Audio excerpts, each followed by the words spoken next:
Прийшли окупанти до нас в Україну, форма новенька, воєнні машини, та трохи поплавився їх інвентар. Байрактар, Байрактар. Російські танкісти сховались в кущі, щоб лаптем посьорбати довбані щі, та трохи у чах перегрівся навар. Байрактар,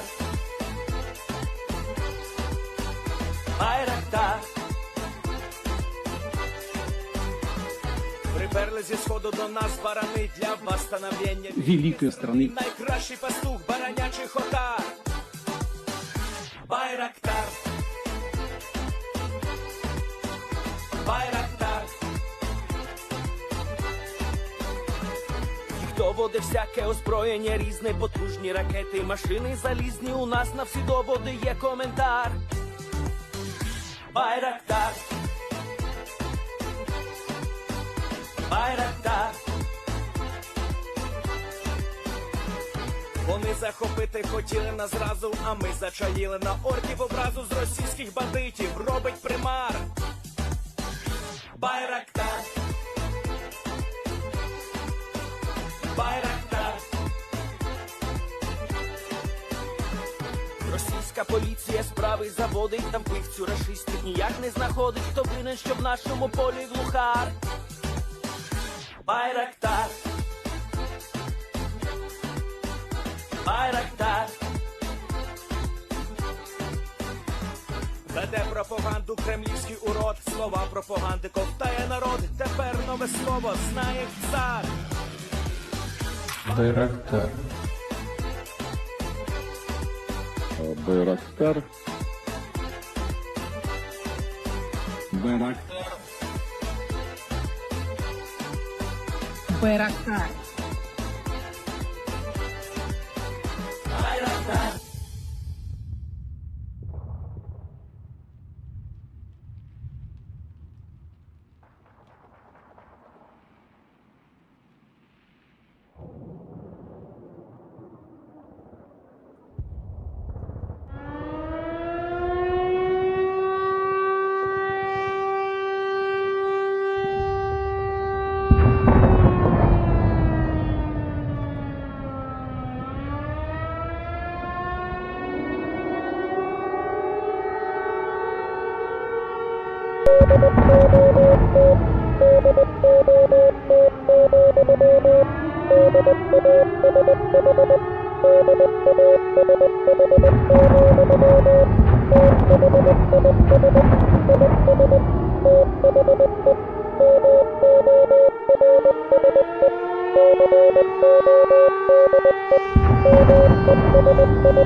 Yes.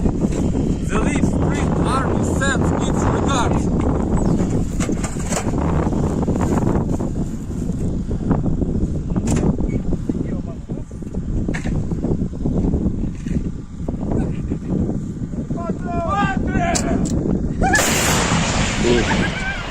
Русский военный корабль. Предлагаю сложить оружие и сдаться. Русский военный корабль, иди нахуй.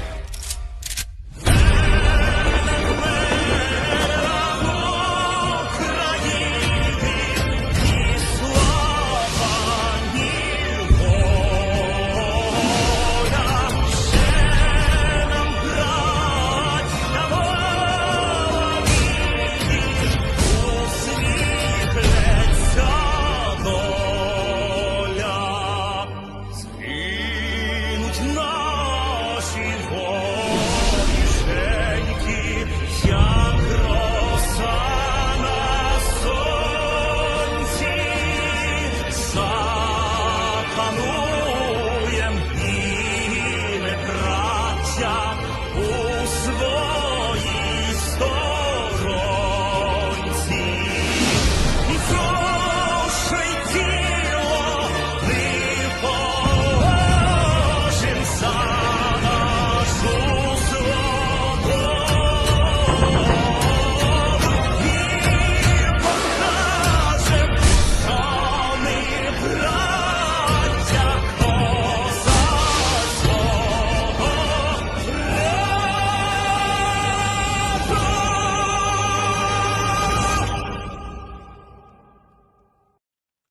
Hello, everyone. I'm the Enforcer, and I'm accompanied by Enforcer Matt. And good evening, folks. It's Enforcer Matt, and welcome back to day 507 of the news, and it's good to see you all once again. And of course, we're going to be covering the past 24 hours of the news of the war in Ukraine, and we don't have any exceptionally massive news today, but some videos have come out that we have never seen before, such as today's videos that have come out from right around the area of Bakhmut, showing brutal trench-to-trench fighting occurring in between Ukrainian and Russian forces. Of course, the Ukrainians would end up winning those engagements, but they are crazy videos to see nonetheless from the Terror Unit, and we'll be getting into those here in a little bit, but I thought I would share with y'all something that you could consider some fairly massive news, as a matter of fact, and it is bizarre to say the least. Now, Matthew, what is the mercenary group that the Russians have been using that has been their right arm around the world for a decade at this point, at least? Now you tell me. The Wagner. And what in the world is Putin saying about the Wagner today? He is saying that they don't exist. He came out today, according to a post from our Twitter, and he says that the Wagner unit just simply does not exist. And according to his quote, "We did not have a law for private military organizations. It simply doesn't exist." Yeah, that's a little weird, I would have to say. And pretty bizarre to hear someone say that the mercenary group that has existed for at least 10 years at this point, and the Russians have officially recognized and even promoted during this war with billboards and recruitment ads, they now claim that they just don't exist at all. And that has got to be one of the weirdest stances I've ever heard in this war, and probably one of the stupidest. It almost just makes it sound like he's pure delusional, which he might be. Well, that's not really a question. He is delusional. And so with that, we're now going to be moving on into our next little bit of news, where we can see what the Russians are smoking. And they're smoking some interesting stuff. It's not that hashish, but it apparently is some fairly interesting stuff nonetheless. Now, I have to get everyone ready for the mental meltdown that's about to be happening, because this is Russian propaganda. But this is what they're saying today. And I thought it was just a little bizarre and a little insane. But to be honest with y'all, I think the brain rot can honestly wait just a minute, because I might want y'all to, at least have some mental capacity tonight, at least for the first 10 minutes of the stream, before we get to this and everyone's brain cells immediately disappear. And so we're going to be moving on to our next bit of news inside of Russia, which, believe it or not, says and shows something fairly interesting that a lot of people have already been picking up on incredibly well. Apparently, officers in the Russian military are dissatisfied with Gerasimov and Shoigu. And this is according to the UK's Defense Intelligence. Now, I have to thank the UK Defense Intelligence for stating something that has been very clear, I would say for at least a month at this point, but I believe it has become no less clear during this past month about how unpopular Gerasimov, which it sounds kind of weird to say Gerasimov. I want to say Gerasimov because Gerasimov almost sounds like some kind of a bastardized giraffe. So I'm going to call him Gerasimov from here forward. But it's pretty funny to hear that nobody is happy with Gerasimov or Shoigu. And it's not really like this is a hidden fact. So I thank the UK's Defense Intelligence for putting out something that we have been talking about on this channel for at least a month at this point. And oh my goodness, Max Power. Dang. Thank you, Max Power. I gotta say, hopefully that gives Max Power to the stream, because it's a little quiet around here. But anyways, pretty interesting to see that everyone's pretty unhappy with Shoigu. And now, moving on into the Russian propaganda, we are now going to be seeing something fairly interesting. Bullcrap coming from our favorite bullcrappers. And so let's take a listen to it.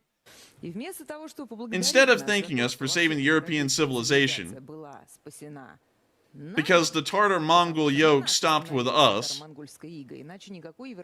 otherwise there'd be no European civilization. Now, really quickly, and many of y'all may know I'm a history major, so actually I have a degree in history, a bachelor's in science.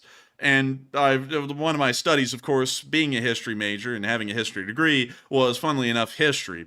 Now, to explain to y'all really quickly about the Mongols, the Russians, nor the Kievan Rus, actually ended up stopping the Mongols. They ended up becoming the subjugated citizens, the subjects of the Mongols. They didn't stop them. It would be where modern-day Poland and the countries that were there at that time that would end up stopping the Mongols from going any further into Europe. Let me show y'all a map of the Mongol Empire, and I'll show y'all this clearly.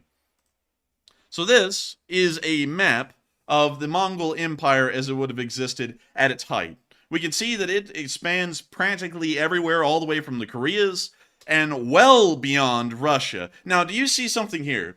They sit there and say, the great Russian people stopped the rest of Europe from having their civilization destroyed. But the modern-day Russian borders, and where the modern-day Russian people would live, was entirely taken over by the Mongols, and not only that, all of modern Ukraine was also taken over by the Mongols as well. The Mongols went as far as modern-day Poland or East Prussia, where that would have been through most of history, before they were stopped by anybody.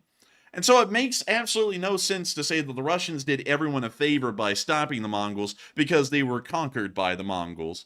That is stupid. That's like saying, the French, we require a lot of credit because the Nazi Germans stopped in France. We stopped them here. It's like, no, you didn't. You were taken over by them in the Second World War, and then the French resistance continued fighting in North Africa and, in France and, well, the rest of France in very small part, but they didn't stop there. You just became conquered by them. So it wouldn't make any sense to say that statement either. But, of course, just letting y'all know that before we move into it, and I'm pretty sure I know that because I spent 4 years in college learning stuff like that. But anyways, they've assumed a very arrogant stance towards us, without any objective reasons for that. They've convinced themselves that we are a savage, uncouth, barbaric people. I wonder why. Probably because they go and invade sovereign countries without any provocation. Yeah, probably that. Probably also because they kill journalists like it's some kind of a sport. And also because people, and even not just journalists, but really anybody who says anything critical about the government, they disappear. And what about the Cold War in the Soviet Union, and the Russian Empire before that? Both of those countries were extremely backwards. In fact, I've been trying to read up and listen to as much as I can about Soviet culture as possible, because through understanding the Soviet Union, we can understand a lot about the cultures that exist within Russia and Ukraine today, because both of them were heavily molded in the past century by their experiences in the Soviet Union. And if you look at the Soviet Union, what was something I did not know, Matthew, was truly how bad the living conditions were inside of the Soviet Union. And one thing that was wild, and you're going to be blown away by this, is that the average Soviet citizen in the 1930s and almost all the way up until the middle of the 1950s, each person had about 8 square meters of living space, and that's it. I believe it, man. I'm surprised they even had that. Let me do the math on square footage, so that way we can give everyone an idea of how little square footage that is. So a meter is roughly, well, a square. How many feet? How many square feet is a square meter? Let's see. How many square feet is a square meter? So 1 square meter is 10 square feet. And so your average Russian had about, that's really 11 square feet. They had about 88 square feet per person during most of the Soviet Union's history. And then that expanded up to a whopping, I believe it was something like 80 square feet for an entire family. I believe it was actually something around 160 square feet, so I believe it doubled or something similar, but it is absolutely abysmal. To give you all an idea of Western averages, here in the United States, the average living space for a family during the Cold War would have been about 2,400 square feet. The average living space for a Briton living in the Cold War would have been around 1,200 square feet. And you're looking at a family in the Soviet Union all sharing an area that is somewhere around, let me think, 160 square meters times 11. Let me go do the math on that. 1 second. 80, let's see, 160 times 10. 1,600 square feet. I'm going to have to go and do the math on that again because I think I'm quoting the square meters that they had in a house wrong. No, wait a minute. They had 8 square meters, then they went up to 80. That's what it was. So let me go back and do 80 square meters times 10. So what you're saying is Putin basically wants more living space for the Russians. I remember some other guy that said that too. That's a good point, and maybe that is what he's actually arguing for, but this is absolutely insane to sit there and say, oh, people act like we're backwards and barbaric when compared to the rest of the Western world, which they always want to compare themselves to and say they're better off than, they are always worse off. In the Soviet Union, you had to wait 10 years. You had to be put on a wait list for 10 years before you could even buy a car. Now in the modern world, you have to be put on a wait list for, I think, 2 years or something, but that's beside the point, and it's something that came around fairly recently. But in the Soviet Union, throughout all of its history, you had to at least wait 10 years before you could ever even buy a car. You had to wait nearly, I believe it was 6 years, to get a landline telephone installed in your apartment. That kind of stuff is backwards. And not only that, the treatment of their people and other people around the world is something that is truly backwards as a concept compared to the rest of the modern world. And not only treated this way, but endlessly lectured. Who knows on what basis? Unlike all of them, Russia never waged any wars of conquest. Oh boy. Oh boy. Wow, I have to, that's an interesting statement right there, Matthew. I think they're absolutely right in that statement. I think so. I think so. I think that is what it is. There is no way in hell that the Russians, in any form, ever waged wars of conquest. What are we kidding? I mean, they were very passive people. I'm sure that the Soviet invasion of Ukraine, and let me just type that in, wasn't a thing. And let me just go ahead and put that in right here. The Ukrainian-Soviet War that happened in 1919 that ended up crushing the Ukrainian People's Republic and then creating out of it the Ukrainian-Soviet Socialist Republic. I'm sure that was no war of conquest, and I'm sure that World War II and the end of World War II couldn't have been termed as a conquest, because it's not like the Russians just marched westwards and then created Soviet republics out of Poland, East Germany, among many other countries. That's crazy. And where in the world does Siberia come from? Those people just happily joined the Russian Empire. There was no forced conquest of that area whatsoever. Hell, I bet you the people in Chechnya, I bet you they're happy. They never wanted to sin against Russians. In fact, they gladly joined them because they loved them. I'm sure nobody ever has a story about the Russians creating a war of conquest against them and then invading their lands and taking it for themselves and then treating the people poorly. I'm sure that nothing like that has ever happened. I'm sure that the Afghans even have nothing to say about that. I mean, hell, every major power in the world at this point has invaded Afghanistan. The British Empire, the Soviet Union, the United States.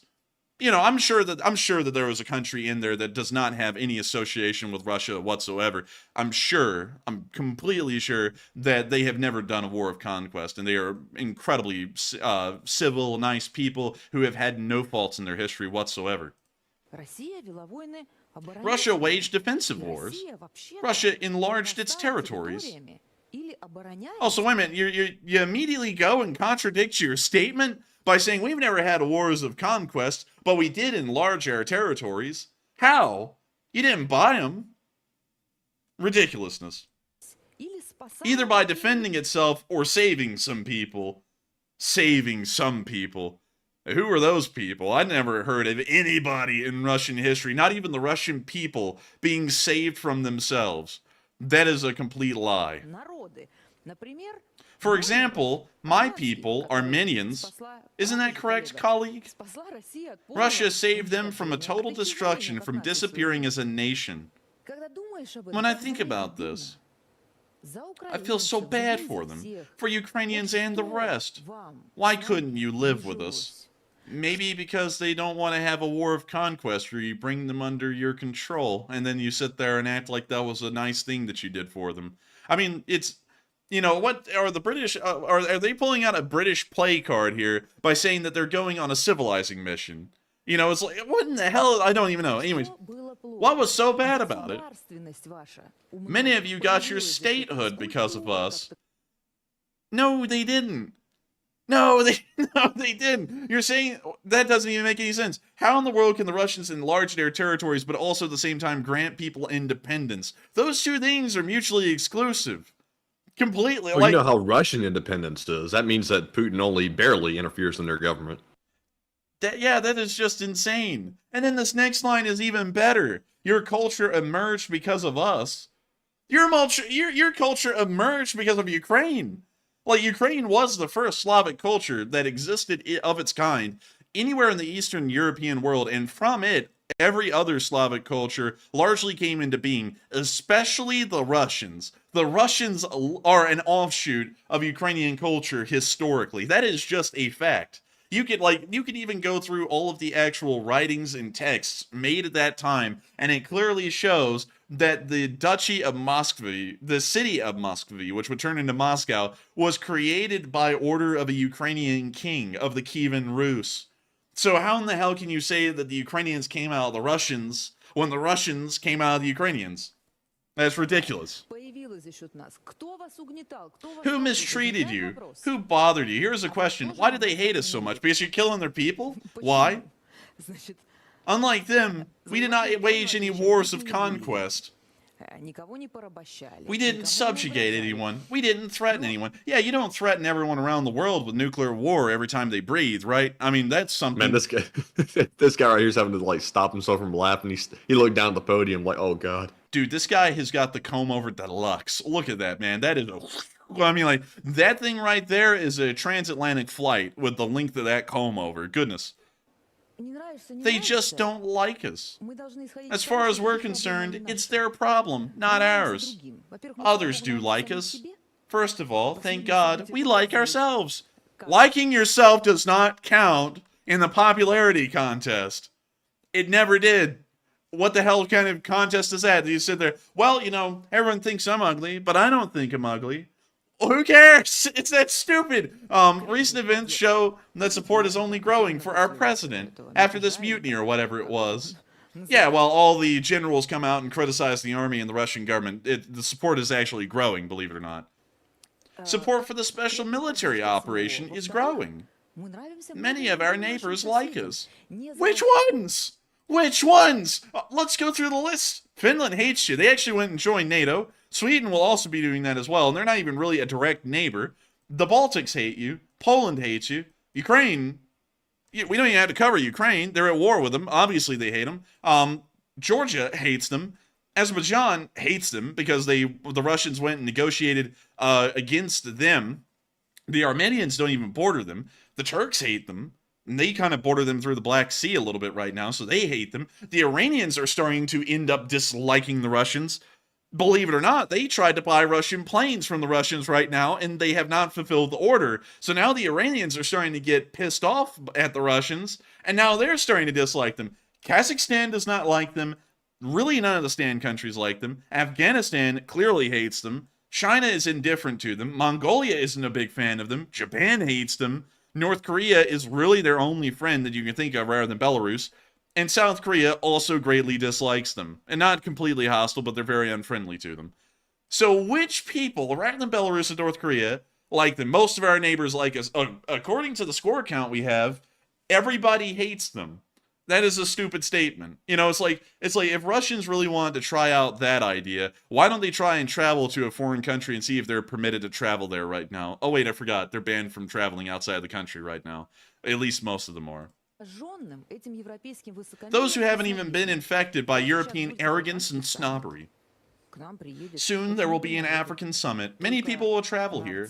170 of their notable journalists will come to RT alone. We're bringing the descendants of Lumumba, Gaddafi. Ah, yes, Gaddafi. Great Gaddafi. Gaddafi was a nice guy. And also Mandela. But Gaddafi, oh boy, he was a nice guy, y'all. He was a humanitarian at heart.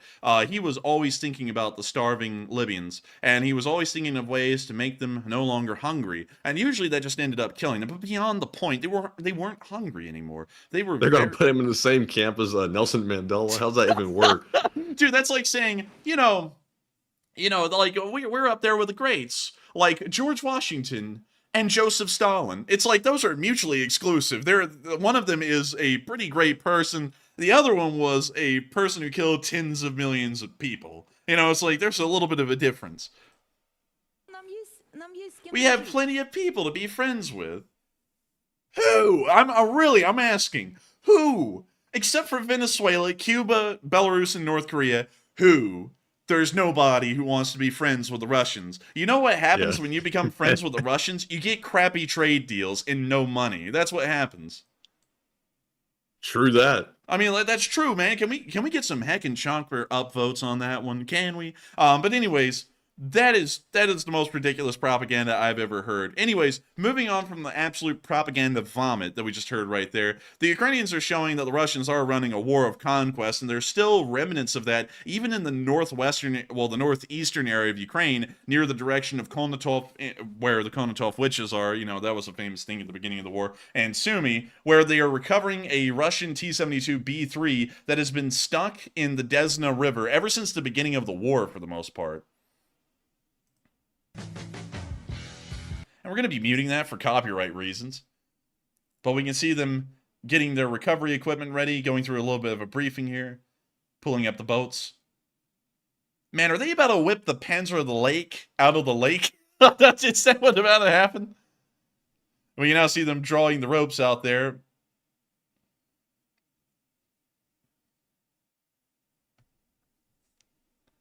We can now see that's some nasty looking water. It's like that water out of the Coosa River in Alabama. Ooh, man. And that stuff stinks, man. You can't even wash your clothes after that. They are just done for. You got to throw them away.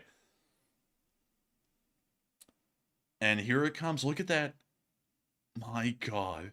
It is a whole-on T-72B3 that the Russians just left behind. Some idiot drove it into the river, and then they just either drowned in there or they bailed out, one or the other. But now they're going to throw a Ukrainian flag on top of that thing because somehow, some way, some insane doctor mechanic guy in Ukraine is actually going to get this thing running again, and it'll be on the front line soon.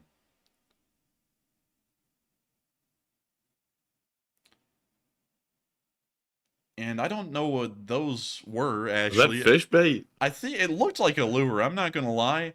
That kind of looks like a... Is it a pocket knife? I don't know. It looks like a lure or a pocket knife. I can't really tell. And this kind of looks like a headset over here. A little bit. But that is one crappy headset if it is. Wait a minute, go back. Did you see the driver in the hatch over there, like, smirking and, like, doing his head around? Watch him. Dude, he's sitting there going...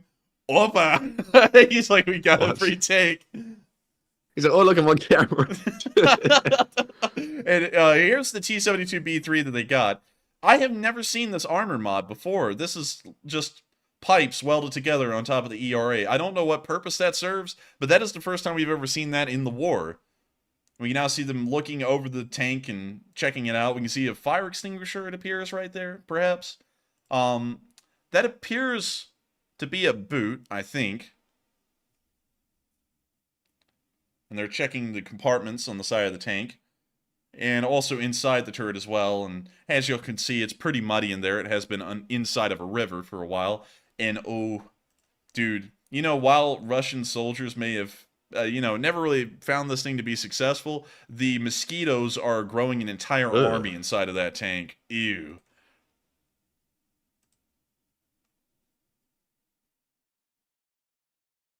We can now see them looking over the rest of the T-72B3.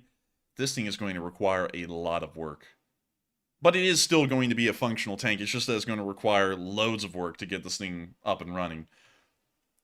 But with that, that's the end of that clip. And wild to see that somehow... I don't even know how in the world the Ukrainians ended up finding out there was a T-72B3 in that river. But it is great to see that they were able to recover another one, which they will hopefully be able to use against the Russians here in the near future. Moving on from that... and on into our location unknowns, there have been some pretty interesting clips here today, starting off with a very cool picture, to start off the location unknowns, of a Ukrainian drone pilot after a successful mission. Now, I don't know about you, Matthew, but it looks like he's like someone that is praising like the pole in front of him. It looks like he's like, praise the pole. But still, great to see that he's happy that a mission is over. And a little picture that the United 24 put out, once again, putting in some attention onto those much needed drone pilots of the Ukrainian army that are doing incredible work. And so with that, we're moving on into our next bit of location unknown news, where we got a video today from United 24, and we always have to include them. Honestly, because I greatly respect the cinematic efforts that they put into these videos, and also they're very informational. And this is explaining how the Ukrainians are going to use cluster munitions, what is a cluster munition, and why the Ukrainians need cluster munitions. And so Here's the clip. And also, apparently, they are sponsored today by Nike. I'm just kidding. I don't know if they're sponsored by Nike or not, but here's the clip. President Joe Biden has greenlit the delivery of cluster munition to Ukraine as a part of the new $800 million military aid package that will also include 32 M2 Bradley infantry fighting vehicles and 32 Stryker armored personnel carriers, as well as new munition for various weapon systems like the Patriot or the HIMARS. The announced delivery of cluster munition is a bold move that was avidly welcomed and celebrated in Ukraine, but has raised a lot of eyebrows from different experts and international organizations. Welcome to Talking Tactics, where this week we want to put the delivery of cluster munition to Ukraine into perspective. Why is cluster munition such a controversial weapon? Why has Ukraine been asking for it for months? And what use will it actually be on the battlefield? First, how it works. The USA will deliver so-called dual-purpose improved conventional munitions, short DPICM, to Ukraine. DPICM is the name for a family of cluster munition that comes in different forms and sizes, such as artillery shells of various calibers, ranging from 105 to 155 millimeter and 203 millimeter howitzers, but also 227 millimeter artillery rockets that can be fired from the... Oh, dang, this isn't just a single shell like we were hearing about initially. This is pretty much every single artillery system that the Ukrainians use. They're getting a lot. Man, they're getting everything. You know, the Russians sit there, Matthew, up until this point, and they go, it's okay, guys. They don't have a 155 millimeter gun in this area. Meanwhile, the cluster bombs come in from an Uragan in L119, and they're like, oh, never mind. Apparently they have everything. HIMARS multiple rocket launchers currently deployed in Ukraine. Regardless of these differences, all these shells and rockets are designed to function roughly in the same way. The shell or rocket is lined with unguided submunition, little cluster bombs if you will, also referred to as bomblets, which are roughly the size of a hand grenade and have a cloth ribbon attached at the top that helps stabilize it as it falls. They contain an armor-penetrating charge and steel fragments that scatter when the bomblet explodes. These bomblets are typically released from the back end of the shell as it flies. It's called dual purpose, by the way, because it's supposed to be effective against troops, but also somewhat against more heavily armored targets like APCs or tanks. Depending on the exact type of DPIC ammunition and how it is employed, each shell can scatter a target area encompassing thousands of square meters. According to an article by the Warzone, a single M26 227mm artillery rocket can spread these fragments over a circle-shaped area 200 meters in diameter. That's an area of just over 31,000 square meters. Why is it so controversial? Well, in very simple terms, because cluster munition is meant to attack a larger area rather than a precise target, hard to calculate risk factors like non-military casualties increase drastically. In addition, these fragments, if they don't kill you, can cause nasty injuries. Another problem is that parts of these bomblets don't explode after being discharged. As a result, large areas of land become a potential minefield, posing a threat for years even after the end of whatever armed conflict. This so-called dud rate is especially high among Russian cluster munition, according to some sources even up to 40%. In past conflicts, US-fired cluster munition has also shown dud rates of over 20%. However, more modern DPICM, like the M864 artillery shells for 155mm howitzers, which contain 72 bomblets each, and according to the Washington Post are heading to Ukraine, have been attested at a dud rate of around 2.35% according to the US Ministry of Defense. Also, an option to limit potential... That means in real life it most likely has a dud rate of 1%, because for some reason the US government usually underreports the abilities of our weapons. For example, the Patriot was supposed to only have an interception rate of 99% compared to conventional weaponry, and then of course going up against the Iskander missiles as well as the Kinzhal hypersonic missiles, it has so far proven to have a 100% interception rate and has never missed its target. So it may be the case that that is being underreported, and the amount of cluster bombs that in fact do not detonate are actually a little bit lower than the publicly listed number. But of course that is only speculation. We can only work off of the publicly listed number. Potential damage to civilians or friendly fire is to mark any area that was targeted by cluster munition so it can be cleared directly after the end of the war. Nonetheless, the dangers posed by the use of cluster munition has caused over 108 countries to ratify the so-called Convention on Cluster Munition, condemning the use of most, but not all, types. However, the document I got a was question signed real by quick. Russia, the USA... Yes. So my question is, if the cluster munitions are only going to be used in areas where the war is occurring and not near residential and civilian areas, then doesn't Ukraine have to basically sweep minefields and stuff where the war actually took place, where Russia and Ukraine are actually fighting right now when the war's over anyway? So what's the dud rate really matter? I don't really know why that matters. And also, one thing that the guy brought up is that it's an issue for being used in populated urban areas, but the few urban areas where this would be used, for example, in Bakhmut, there is supposed to be only a few hundred citizens living in a city that housed nearly 80,000 people. And so the chances, of course, going off of the statistics there, you had 80,000 people there initially. Now there's only a few hundred people, and they're spread out amongst an area that would have housed 80,000 people. What would the real chances be, even if you used it in that urban area, that civilians would get hit compared to military personnel? Or even better yet, in most battlefields, most of them at this point are largely in open fields in between major towns, or just in open fields nowhere near major towns whatsoever. So would it really matter? Like, for example, if you drop these cluster bombs onto a tree line, say just south of Robotny, and I'll go find Robotny here, and so you're looking at an area in between Robotny and Novopropivka, and what if they drop a cluster munition here? Is there any real threat to any citizens at that point of being under a cluster munition barrage? No, because there's not even anyone living out there. And also, surely Ukraine would go and survey that area before they allow civilians to ever return to it, because they know it was an active war zone. And of course, Russians lay down mines. There's grenades that they might have left behind. There's unexploded ordnance. Obviously, they're going to be very careful when they return. So it's not like they're dropping these right in the middle of somebody's neighborhood. Yeah, and also the rules of war dictate that you have to be able to confirm that there are no civilians inside of a building before you begin barraging or shelling an area where enemy combatants are.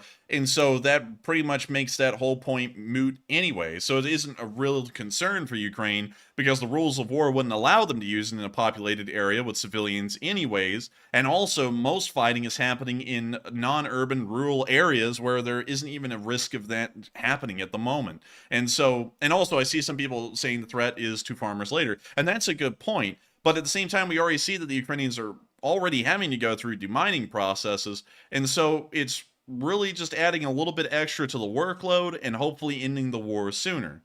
So I would say it's not really that big of a risk in any regard. And also, the bomblets are quite small. They are the size of a hand grenade. We're not talking about anti-tank mines being dropped by the dozens here. They're hand grenades. And a lot of the larger Ukrainian tractors, if they run over them and they do explode, the explosion, considering it will only be about the size of a hand grenade or smaller, may end up just blowing out the front steering column of the tractor and maybe injuring the driver, but not killing them. Of course, that's not great, but that's better than, you know, the alternative, which right now we're seeing anti-tank mines in fields, and a tractor runs over one of those, and the whole tractor goes up, the farmer's killed, and even farmhands are killed, which is a far worse situation than a hand grenade-sized bomblet. But anyways, getting back to the video. Or Ukraine. Why does Ukraine want cluster munition? Ukraine has been asking for this munition for months. There is a severe lack of almost all types of ammunition right now. So, to fulfill its goals in the counteroffensive, but also to defend its territories, Ukraine needs a lot more of everything. Although countries like the US and Germany have already stepped up their production capacities, it probably won't be enough, at least in short term. This brings us to the specific advantages of cluster munition. Republican members of Congress, in a joint letter calling for DPICM to be included in future aid for Ukraine that was sent to President Biden in March, noted that a single round can achieve a similar or greater operational effect as 5 or more rounds armed with GMLRS. So, in the end, it's not so much a matter of wanting than a matter of needing. A necessary drastic measure, if you will. Also, with Russian troops having dug deep trenches and fortifications over a 900-mile front line that has been static almost for months, cluster munition, due to the fact that it spreads in such a wide area and from above, is an effective way of combating troops that otherwise would have to be countered by storming trenches with infantry. A tedious and very deadly process. So, Undersecretary of Defense for Policy Colin H. Kahl couldn't be more right when he said the Pentagon is providing these new capacities to meet the urgency of the moment. One is the urgency of the moment, which is that the Ukrainians are in the midst of their counteroffensive. And don't be mistaken, there are no illusions on the Ukrainian side that cluster munition is a dangerous and powerful weapon. Since filming this episode, it was announced that the first deliveries of cluster munition have already arrived in Ukraine. In addition, Defense Minister Alexei Reznikov promised that this munition would only be used outside urban areas. But this is a country that's fighting for its survival, and risking its own reputation is something that Kyiv will only do if there really seems to be no other way. Thanks for watching Talking Tactics. Hit like and subscribe, and see you next week. And that's the end of the video, but it explains the necessity of cluster munitions and everything else involving the cluster bombs that are being sent to Ukraine. And one thing I have to say, because I've seen a lot of people talking about it, and some people like the idea of cluster munitions, they find it a necessity, or they dislike it. The position I'm taking on cluster munitions, and of course everyone's free to agree or disagree, is that cluster munitions in a war like this is something that can't be avoided. The Russians have already been using cluster munitions throughout the entirety of the war, and none of the participants in this entire arrangement here, the Russians, the Ukrainians, or the United States, have any laws forbidding the use of cluster munitions. And considering that the Russians have been using them, this is nothing more than leveling the playing field and fighting fire with fire. You can't fight wars on a higher moral ground. There's really no such thing. Once your enemy starts stooping to levels of barbarism, unfortunately, and I know that a lot of people love to always have a moral high ground, but that's usually how nations cease to exist and eventually die, one has to fight the enemy's fire with their own exact same fire. You can't allow the enemy to use cluster munitions, which are an incredibly effective weapon, and then not use it against them, because you're giving the enemy an inherent advantage in the war that they will use to win. You can see this throughout all of history. You can see that as soon as poison gases were used in the First World War, the Allies began to use poison gases against the Germans. You can see in the Second World War, once the Germans started resorting to underhanded tactics, the Soviets would start resorting to underhanded tactics. And even in some instances, although the United States would generally try and curb this, it was encouraged in U.S. forces to also use underhanded tactics against the Germans in a few small instances.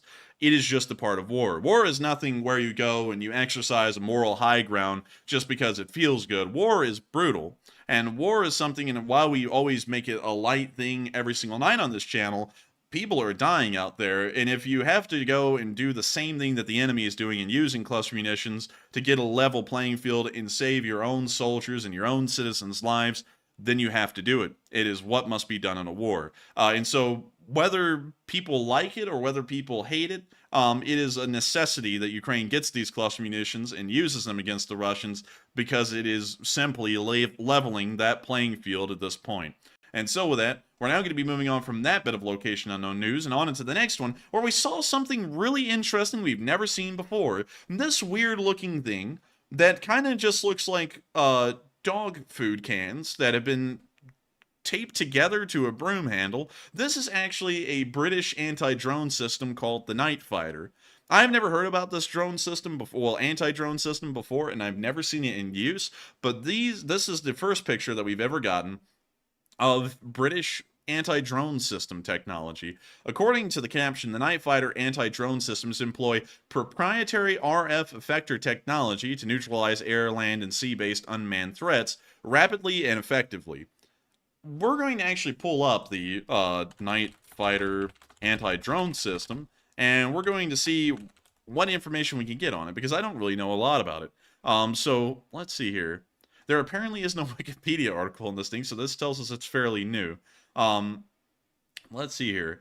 This appears to be the website of the company that may make them, and it is a very weird looking piece. It almost looks like a grenade launcher.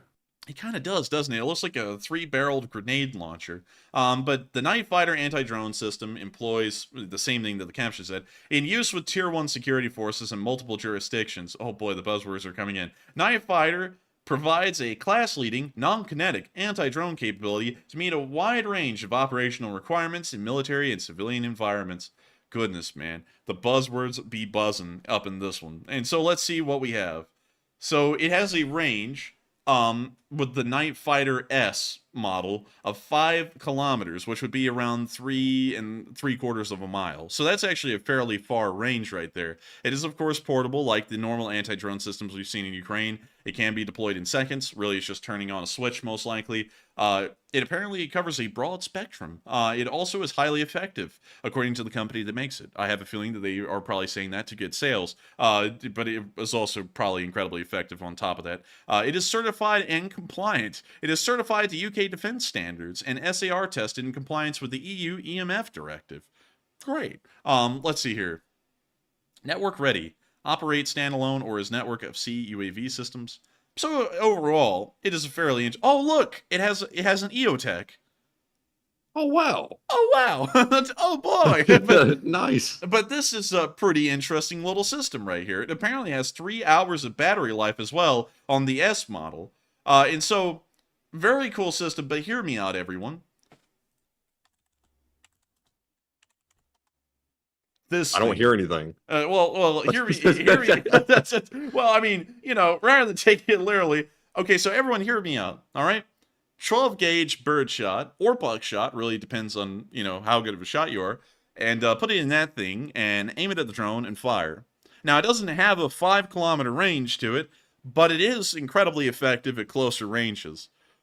I'm just saying, it's something we have seen work. We have actually seen this work before, and it is something that we've been talking about on this channel, and is probably a lot cheaper than anti-drone systems that are non-kinetic, which means that they don't fire any kind of rounds. This does fire a round, but birdshot, its speed, velocity, and everything else, it dissipates fairly quickly, and that's why you can see shotgun clubs in the middle of populated areas, because you can shoot shotguns all day with birdshot. It's not going to go blowing through someone's drywall or anything like that on their house.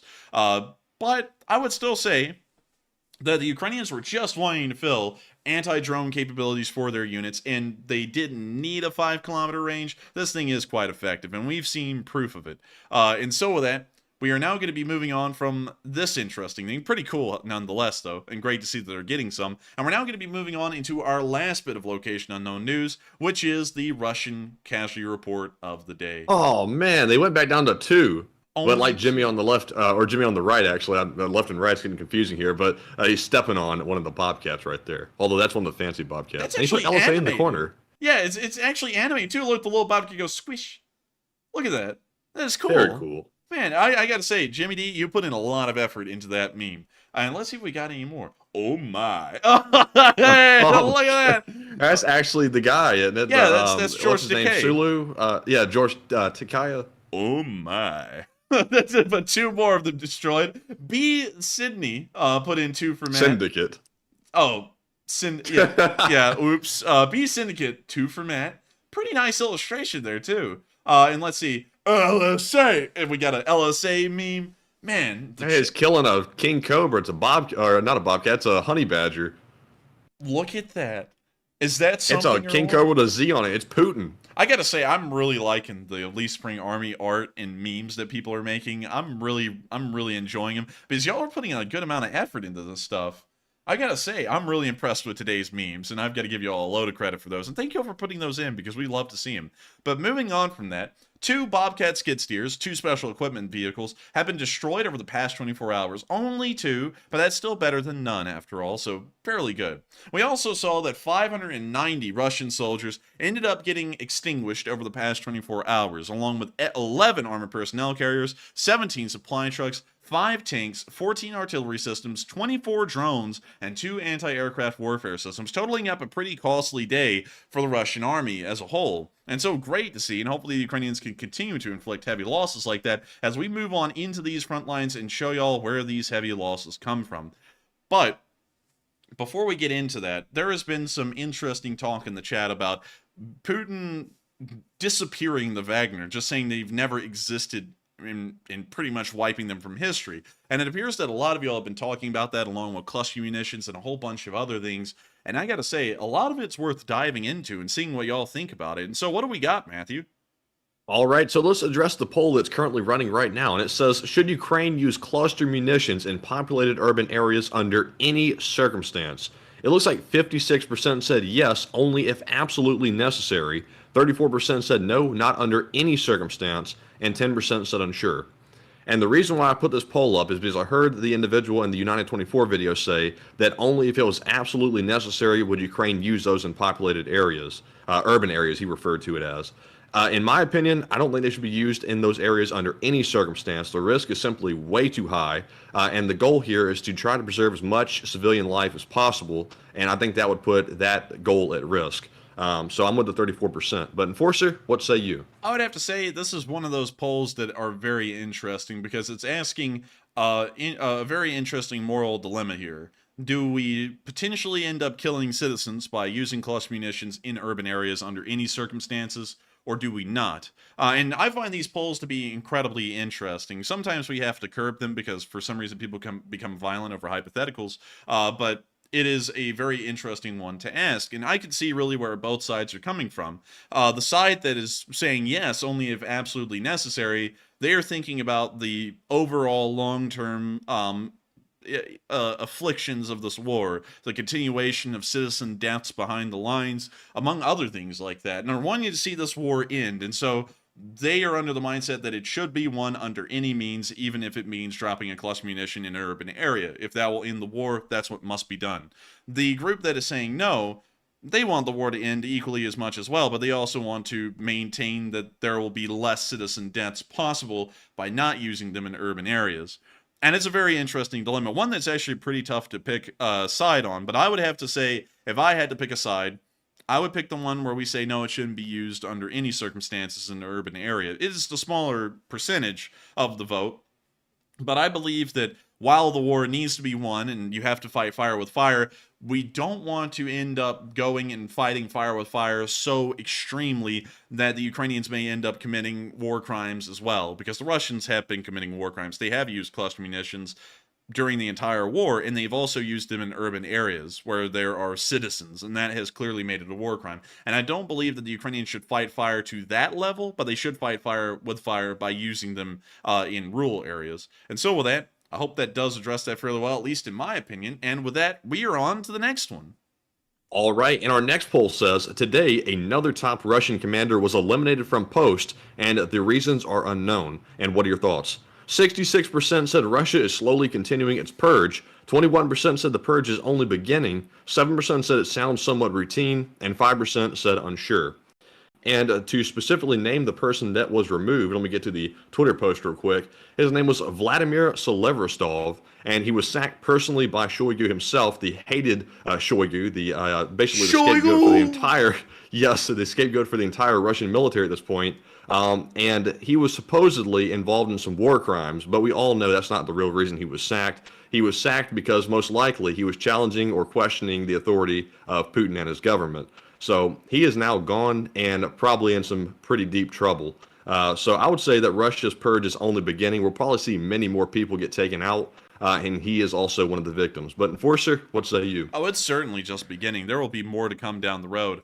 But one thing that is very interesting is that when the Great Purge happened in 1936, the Russians weren't in the Soviet Union was not in a war during that time. And Putin is trying to pull off a whole Stalinist-style purge, for the most part, in the middle of a war. I don't know how that's going to turn out, but it's probably going to be disastrous from top to bottom, because the Great Purge of 1936 ended up being disastrous just from its consequences during the Winter War of 1939 and the opening of the Russian invasion of Poland in 1939 as well. I believe that was actually around 1939, 1940, as well as Operation Barbarossa, conducted by the Nazi Germans in 1941 against the Soviet Union. During all of those times, you could see clear pitfalls that the Great Purge had created, and now Putin's going to be going through a Great Purge in the middle of an actual war.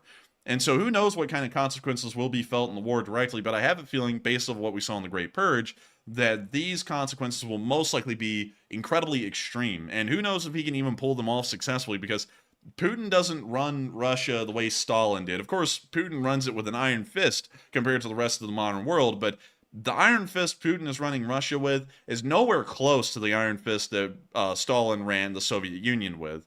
So he doesn't have that much of a grip to be doing this kind of stuff with in the first place. So who knows how this is going to end up, but it is most likely going to be disastrous for the Russians in the end. And this is only the beginning of the tip of the iceberg. And so with that, I hope that addresses that in my opinion. And we are on to the next one.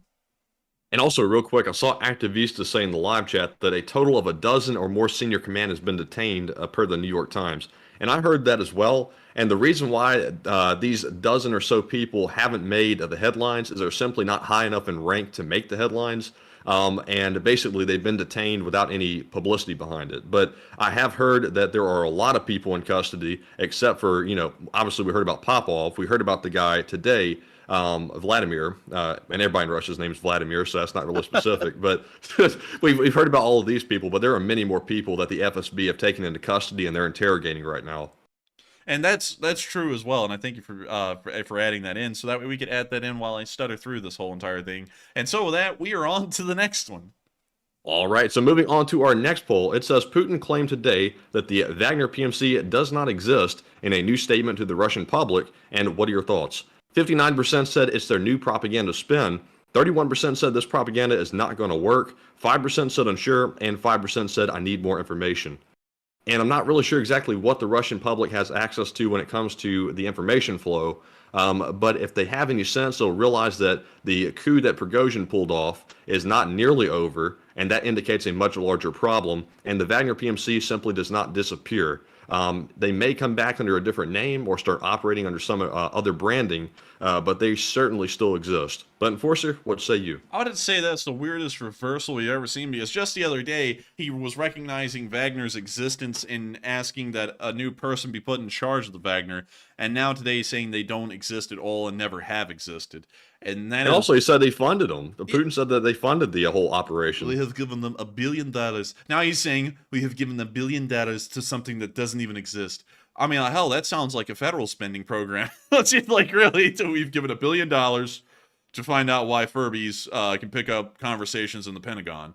What? Wait a minute, run that by us one more time. But anyways, this is a pretty silly thing to hear, that he's going to say they don't exist. That is a lame propaganda attempt right there. I have a feeling it will not succeed, because everybody in Russia knows what the Wagner is. So telling them that it doesn't exist is like saying that the sky isn't blue. It's just contradicting a fact that everybody knows at this point. And so with that, I hope that does address that fairly well. And with that, we are on to the next one. All right, and our last poll before we get to our super chat question says Ukrainian General Zaluzhny said today that, quote unquote, I don't give a damn and that nobody will stop me, in reference to retaking Crimea. And what are your thoughts? 56% said that sounds like it's directed at the West. 27% said it was directed at Russia. 14% said unsure, and 4% said it was directed at Zelensky, question mark. And I said earlier today in the short war summary video that it sounded to me like that was probably directed at the West. He made that statement while giving an interview with Western media, and it's quite pointed, and it indicates to me that something is going on in the background that we're not aware of, that apparently the West is asking questions as to whether or not Ukraine should give up trying to retake Crimea. I wouldn't doubt that conversation was happening in the background. I personally am totally with Zelensky. They should definitely try to retake Crimea. That is rightfully their land. And Russia has gone all the way by invading Ukraine's sovereign territory, so why not try to retake Crimea? It seems like a given to me. But Enforcer, what say you? I would definitely have to say that that was directed towards the West. He also said that yesterday as well when he was talking about attacking inside Russia with their own weaponry. He said, damn everyone, I'm going to do what I need. And so I would say that that is certainly being directed to the West. And I would have to agree that Ukraine must retake Crimea and the Donbass.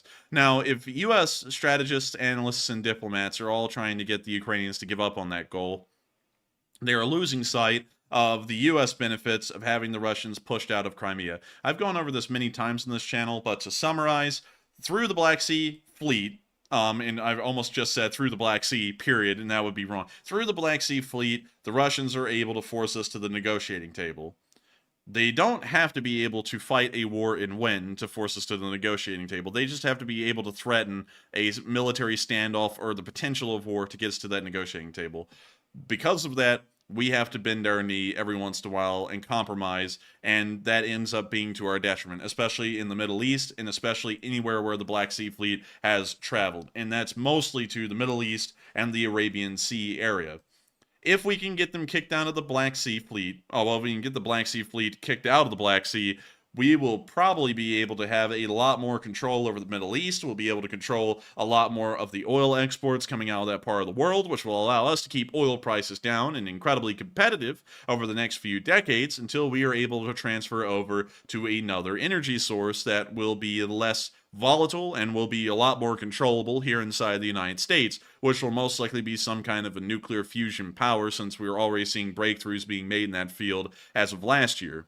And so we need for the Black Sea Fleet to be kicked out. It is very important just in that aspect for the next few decades. And we have to be able to do something about that. If the Russians are around, we may not be able to, because the Russians are kind of the ones who insulate and protect the OPEC members that are in the Middle East, that without the Black Sea Fleet forcing us to the diplomatic table, we may be able to persuade through various means. And so with that, I hope that does address that fairly well, in my opinion, because I think it's very important that we continue to support Zelensky and the nation of Ukraine in pushing the Ukrainian army and the war goal to retaking Crimea as a minimum, and also the Donbass as well. And so with that, I hope that does address that, in my opinion, and we are on to the next one. All right, and with that being said, as I always say, we are fresh out of polls. So we're moving on to our super chat questions, and of course, there is no cap. If the enforcer was about to say, I call cap, there is no cap. But anyways, moving on to our first one, we have a very generous $100 donation, the largest super chat of the night thus far, from Max Power. And it's also good to see you again. It's been a while, and thank you very much for that support. And Max Power said, thank goodness for the enforcer and LSA, and pick a good question for me. And thank you so much, Max Power, for the support, and thank you so much for enjoying the channel and the LSA.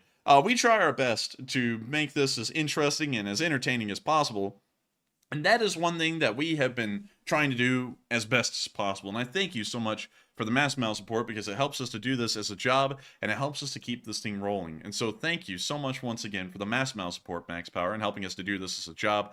We're greatly appreciative, and you allow me to do something that I've always wanted to do, which is covering current events and things such as this war, and helping to continue to support Ukraine. And so with that, we will be making sure to grab that live chat. And so with that, what do we got, Matthew? All right, and the live chat question goes to Ronald Mead, who says, I saw something today that the U.S. is going to bring out Hawk air defense and send them to Ukraine. Have you heard anything? I don't think I have heard a lot about the Hawks. We've heard that they're supposedly going to be sending Hawks to Ukraine, and I believe they actually bought those from the Taiwanese, interestingly enough. Yes. But I haven't really covered that or talked about that much, because it's something that's kind of on the back burner in the background that doesn't really seem to be that big of a deal for now. And also, I hate to downplay the Hawk, but the Hawk is a very old system. That was introduced into U.S. service in the late 1950s. It is as old as the T-55s and T-62s that we're starting to see the Russians bringing into Ukraine. And while some of the more updated versions, like the iHawks and iHawk Pluses and all that stuff, they are fairly effective, they are still based off of a very old system that is pretty aged at this point. So it is a great thing to hear, and support is better than no support, but it is something that's kind of been in the background. And so with that, I hope that answers that. And also, just real quick, if anyone's curious, I got the Twitter post here showing where the U.S. is going to repurchase decommissioned Phase 3 Hawk missile systems from Taiwan, like the enforcer said, and then provide them to Ukraine as part of a U.S. military aid package. So they're going to be rebuying these old systems. Basically, it sounds to me like Taiwan really doesn't even want these systems anymore, and I guess load them onto Ukraine. And, you know, it's kind of a weak gesture, if you ask me. It kind of is. I'm not really a big fan of it. I think if we were to send air defense systems, we should be sending stuff similar to the CRAM or the Patriot, because those are very effective systems. One of them is, of course, a closer range air defense. Or we should be sending the NASAMS. We should be sending some of the more modern and capable systems instead of something that predates all of them and would have been around at the same time the U.S. was using the M14 battle rifle. And that is how old that thing is. But with that, I hope that does address that fairly well. And thank you so much once again for the support, Max Power, and helping this channel to keep on running. And I hope we addressed that live chat fairly well. And so with that, we are on to the next one. And thank you so much once again. All right, and up next, we have a super chat from Duncan VR, who puts in a very generous $60 donation. And of course, it is that time of the night for animal noises. But Duncan says, ba uba, chugga, bubba, meow, woof, baba, please use clusters on Putin's Baba HQ, meow, woof, baba, chugga, and use clusters in Putin's bathroom, baba, boom. Whoa. My. Blow off something. Oh my. Oh man, I'm telling you. Baba, wah wah. What's going on? Baba, oink. Get KFC, Baba. Thank you so much for the massive amount of support, Duncan, and helping this channel to keep on running. folks like you with those animal noises help this thing to keep going and help us to do this as a job. And I got to thank you so much once again for the support and helping this channel to keep on running. And I would have to say that we may get KFC. There's not really a KFC around us, though. That's one fast food restaurant that just isn't anywhere in the vicinity of us right now. But I do thank you so much for the massive amount of support and always throwing in the baba woof woof moo moo noises. And thank you so much once again for the massive amount of support. And so with that, we are now going to be moving on to our last question of this segment, and then we're going to be getting right back into the news. But of course, I got to thank you so much once again, Duncan VR, for the support and always throwing in the animal noises. Yes, indeed. And also, Mark and Competent Drone Operator said, your voice drops an octave when you make the animal noises. I'm trying my best to do justice to those noises. And I think dropping an octave makes them sound better. But anyways, moving on to our last super chat before we move back to our news. It is from Andre Carvalho, who puts in a $50 donation. And if you don't recognize that name, here's who it is. He says, hey, y'all, it is Celix the Fat. And he makes a return. That's a channel legend, by the way. He says, Glad to be able to be a part of these news live. The salad fun is here. Enjoy.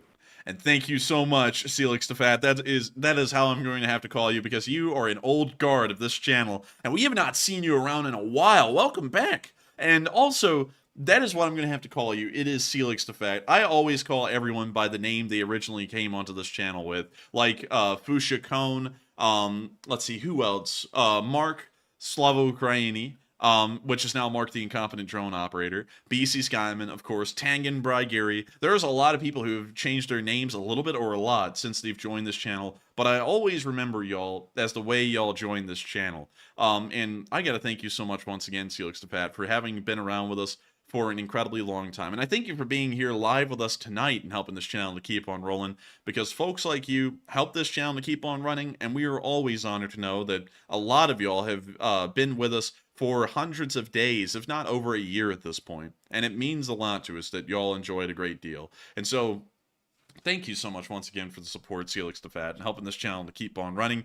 And also, thank you for sticking with us, because of course, there are things going on in the background. Again, I don't know if y'all have or have not heard, but the random nut out there is back to trying to harass us, and then if we respond, he plays victim in trying to go and spread all the lies and crap. And I gotta thank everyone, once again, for backing us up and supporting us during this, because it is something that we, at this point, understand will never go away, and this person will just keep on doing what they do.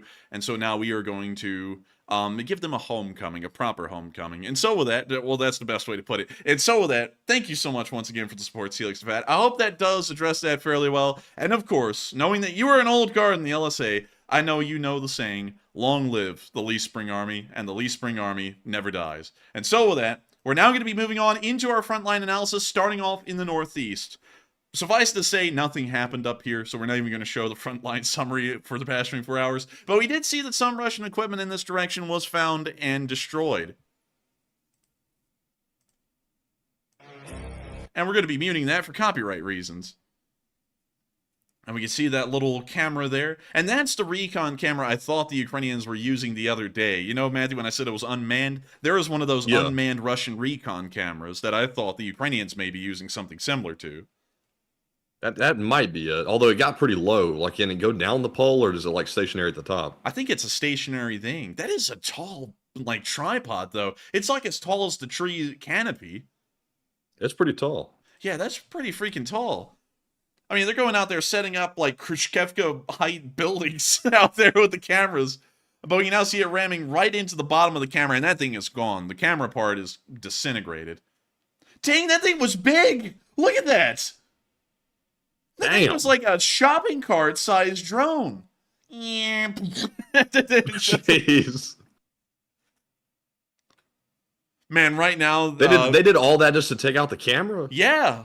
Dude, those cameras are big deals, man. With those cameras, you can see in places that there are no Russian forces. You know, you can look out there and see, oh, here comes the Ukrainians. Let's send some company out that way. So destroying those cameras are important. But Seemed like they might have used a smaller one, though. That was like the biggest like drone kamikaze thing I've ever seen. The Russian using that camera. Oh, but damn!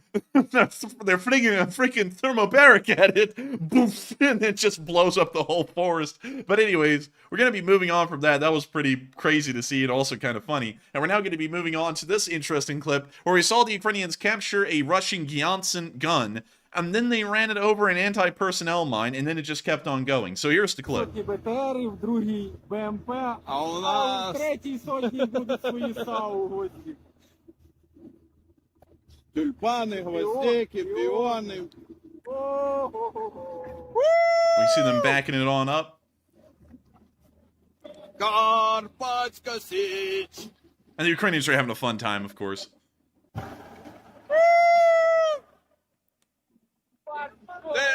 Dude, this unit is just a hype fest. Like, and there goes the Gyansen out into the field. Oh, oh my god! There it is. There was the anti-personnel mine that it ran over right there, and it just keeps going. And now we can see them rolling on out. Oh man, the road conditions are terrible. Oh man, I'm telling you. Oh man, I'm telling you. They get no respect around here. They try and drive down the roads, and guess what? The roads just give out under them. Oh man, I'm telling you.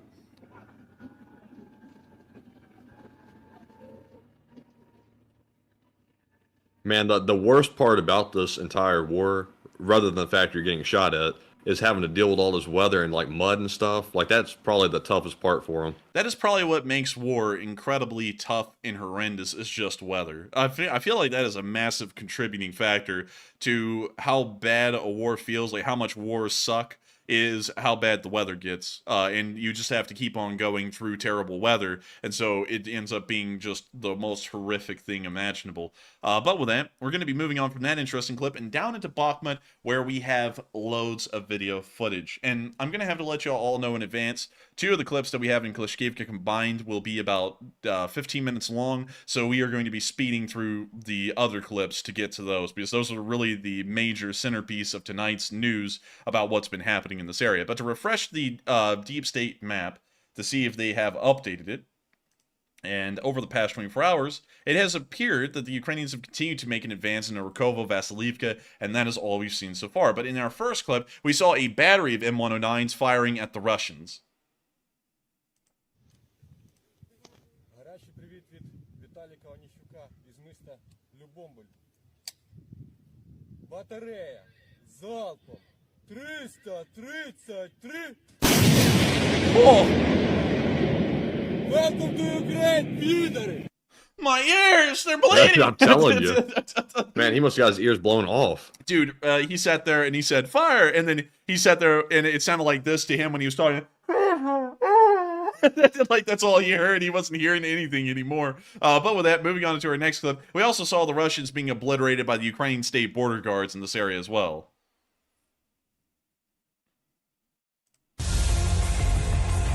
And so we're going to be muting that. And we can see them walking down the street and the Ukrainians getting ready to blast them. Oh, man. Call that shot a super soaker, because these guys just got blasted. You know, whenever I see videos from DPS Ukraine, it makes me think of the Department of Public Safety Ukraine, the telegram. Every time I see that, I don't know why. Stop, collaborate, and listen. You know, like that kind of stuff, you know. Yeah, I think so. Yeah, that makes absolutely no sense. But, I know. Anyway, moving on into Krasnohora, we saw some Russian soldiers going out there, and they've embodied the spirit of a crackhead in Chicago in the 80s, because apparently they're going to start stripping copper from the destroyed Russian vehicles and selling it for cash. Ia Nasir is about to get that low-grade copper again in ancient Assyria, and it's going to be thanks to these guys here. Oh, guys, that's how we have it. There is no one left. This is one. There is another. There is no tower, but it is destroyed. Oh, the tower is lying. Saul, where? 30 meters of this cable. Take the copper. Take it. This is copper. Give it back. This is the engine. The engine. The flashlight is out of charge. It still burns. Yesterday one at least took. There is another tower. That turret. My tube smells? No. All right. Whole cigarette? Dude, what in the world is this Half guy? cigarettes. What is this guy? Dobie? Dobie. Did he get a whole cigarette? But anyways. Yes. This is all he has left. A military. The end. The end. This is my turret. Here is the favorite. And this is Chechnya. End of part 1. To be continued. What the hell Man, is this this guy? translation is Garbo. Dude, this guy, honestly, from the translation, he does sound like a crackhead from Chicago in the 80s, stripping copper out of, like, AC units and stuff. Like, that sounded like a crackhead. But, of course, stripping the copper and selling it to our boy, Ian Nasir. And all of y'all know who Ian Nasir is, I'm sure. And so with that, we're going to be moving on down to the southern front, where we saw that the Ukrainians had been assaulting Russian forces in this area. Check it out. Oh, we got that panging of the hammer on the anvil. And we got the intro here. And we got the dubstep trap remix music. We can see the Russian tank down there visibly sitting in the tree line. Matthew, throw out some buzzwords for me real quick while we watch the shelling. Buzzwords about what? Buzzwords about war. Just throw out anything you would see a defense company use to describe this video. Power, strength, battlefield advantage, defensive posturing, deterrence, mega explosive ordnance, wide yield, tough, yeah, you know, the product's real good, you know. High endurance. Look at that tank. Wow, it's buzzword central around here, and that Ukrainian shell is about to bzz right into it and blow it up, so we're just going to give that a minute. I'm sure that will happen. An Angry Penguin just said, Trebaholics. That is a buzzword. We make it look easy. That's a good buzzword for a defensive product. Walk with your boys. That's a selling tactic for boots, military grade boots. Yeah, walk with your boys. Son, where'd you find this? That's just a good one for really any product, honestly. Yeah. And we now see it finally getting hit, and the crew's bailing out immediately. They didn't Well, the video ends there because it appears that the tank is on fire. But with that, we're now going to be moving on into part 1 of the Terra unit fighting in the area around Klishkivka today. Oh, they got music. And it even says it on the screen. I'll go now, I'll fly. F you. More music. Dude, that's what Superman says when he's angry with this guy over, and he says, I'll go now, I'll fly. F you. And then he just flies off. And we can see the Ukrainians assaulting this trench here, and this is a pretty big battle.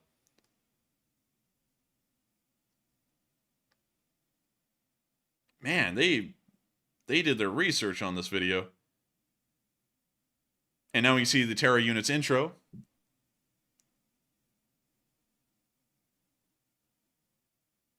Hello, friends. My call sign is Abdullah. Terra continues to fight in the Bakhmut direction as part of the 3rd Separate Assault Brigade.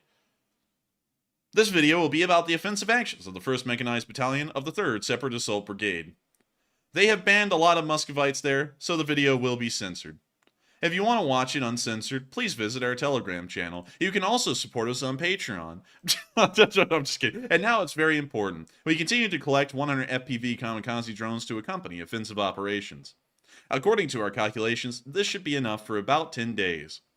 The link to the collection will be fixed in the video description. I also repeat, we have a Telegram and Patreon. They actually do have a Patreon. I was kidding about that earlier. They actually do have one. Join us, distribute this video, and support the Terra Division. Support the armed forces of Ukraine. Only together will we win. Glory to Ukraine. We now enter the video itself. There it is. 440, FU. 440 on arrival. I'm being attacked by mosquitoes on the move. Roger, roger. It's those NATO mosquitoes, man. They're attacking everyone. They've gone AWOL. And I have my hands full to fight back. I'm being attacked by mosquitoes on the move. And my hands are busy to fight back. What is this, a song? I'm attacked by mosquitoes on the move. But anyways, moving on. Is that those mosquitoes that Russia was talking about? Or somebody was? Man, that's those NATO mosquitoes. They come up and they go, Article 4, Article 5. And then they, like, suck the blood out of you. Man, like NATO's gonna send like biological mosquitoes when we can't even get the F-16s over there yet. Yeah. And now we can see him getting that DJI Mavic and getting the drone bomblets ready.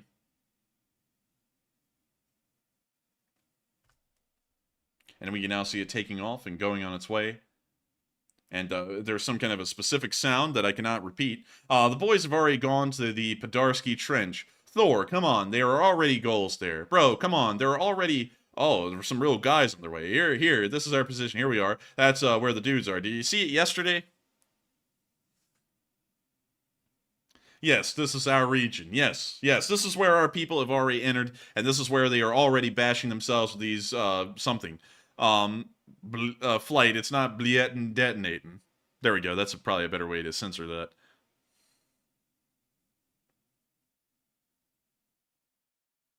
Oops. You prepare 2 more and then we'll see. Yes, I found a whole one there, in principle. Explosion noises.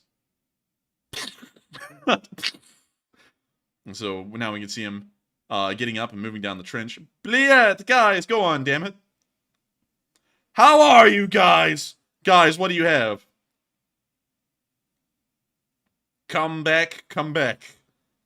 Try to save him. Bliet. A little sleep? Huh? You okay? Where? Who? And you? In what way? Did he get a concussion? No, let him go. F. And something else. Because I wasn't wearing headphones. Bliet, you right? Bitch, I just got my headphones. And I don't have an effing earpiece at all. Get both of you back. I didn't take anything. Where? What is going on? You okay, Tariq? I'm effing effed up. You got it? Can you imagine? I can't imagine. In case of what, guys, this is a connection with us. We'll be on the connection. Right now I'm going. Fly. Come on. Alright. Starting an assault operation, infantry on infantry fighting vehicles is moving towards the offensive transition lines. Helicopters worked on enemy positions in order to suppress them.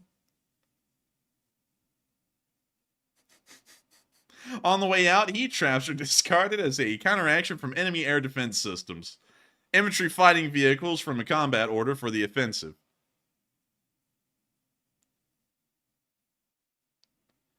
We can now see the Ukrainian APCs moving into position. During the movement, constant fire is conducted on enemy positions to prevent the use of RPGs or ATGMs by enemy forces.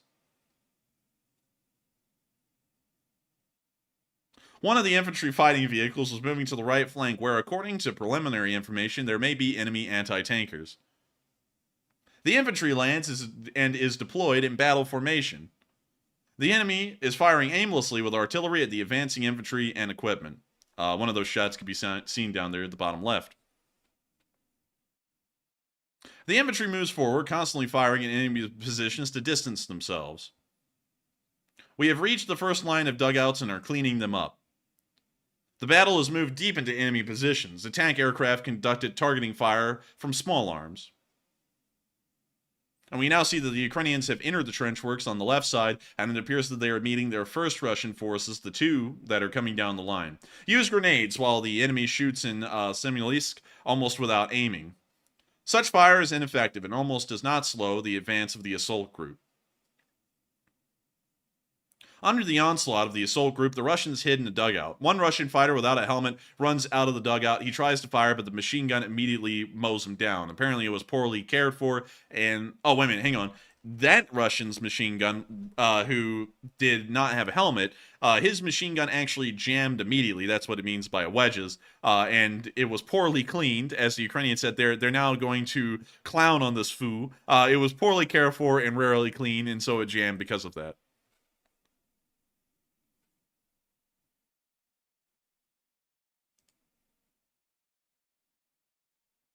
The fighter returns to the dugout, throws the machine gun to his ally. A fight begins. It becomes clear this fighter is a commander. And the Russian is in an argument with this guy. He said, don't be a weak baby. Get out of the trench. Look at his hands, man. He's really arguing with this guy in the... Wait a minute. What? Wait, hold up. Throwing something at each other? This guy just assaulted the other dude and threw the machine gun in his face. Look at this. You sucker, boom! What the Tipped it hell? right off his face. And what prompted that? He came running from the other side of the trench doing that? Apparently, in the middle of a firefight, he's going to get in a fight with the only other soldier there. And look at him. He's actually getting in a yelling argument with this guy in the middle of being shelled. Man, they must have been getting into it over the radio. Oh my god. He's doing it again. Sits down. Looks like He's offended. No, he's not. This guy ain't offended. This guy's got a concussion. And this guy is throwing a hissy fit, though. Man, he's about to catch a bomblet in a minute. Man, he's putting his boot back on. He's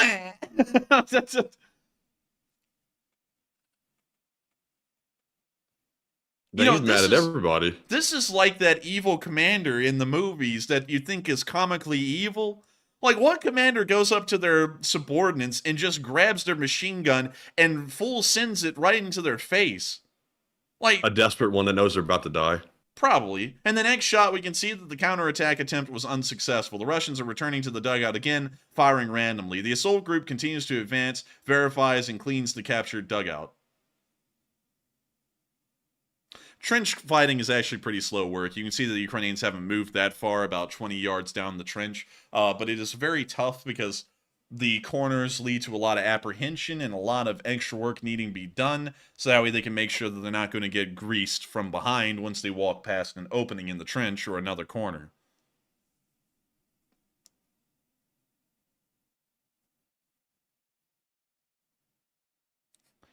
Dude, this Russian thinks he's in an Escape from Tarkov lobby here. The dude just threw a machine gun at the other guy and rage quit the war in the middle of the war. Unable to withstand the onslaught of stormtroopers, which they don't appear to be Imperial stormtroopers. I think they're Ukrainian soldiers. The enemy retreats. I'm kidding, by the way. Stormtroopers are a pretty historical phenomenon. Music. More music. Lots of music. And with that... What is that beautiful music? What is that beautiful music? Like from SpongeBob. But anyway, Yes. Moving on into part 2. We actually have a part 2 to this thing that picks up right where the last one left off. Man, they getting it with the music. Man, those whoopers be rumbling. Man. It is difficult to say whether he confused whether to run or went to the counterattack. Oh no, this guy is confused because he's alone. The enemy infantryman was lucky. The fire of the stormtrooper pierced his helmet, he threw it off his head, and he fled. So he lived to see another day. Under constant fire and pressure from the assault group, the Russians are hiding in the blindage, realizing that there is no point in acting against them.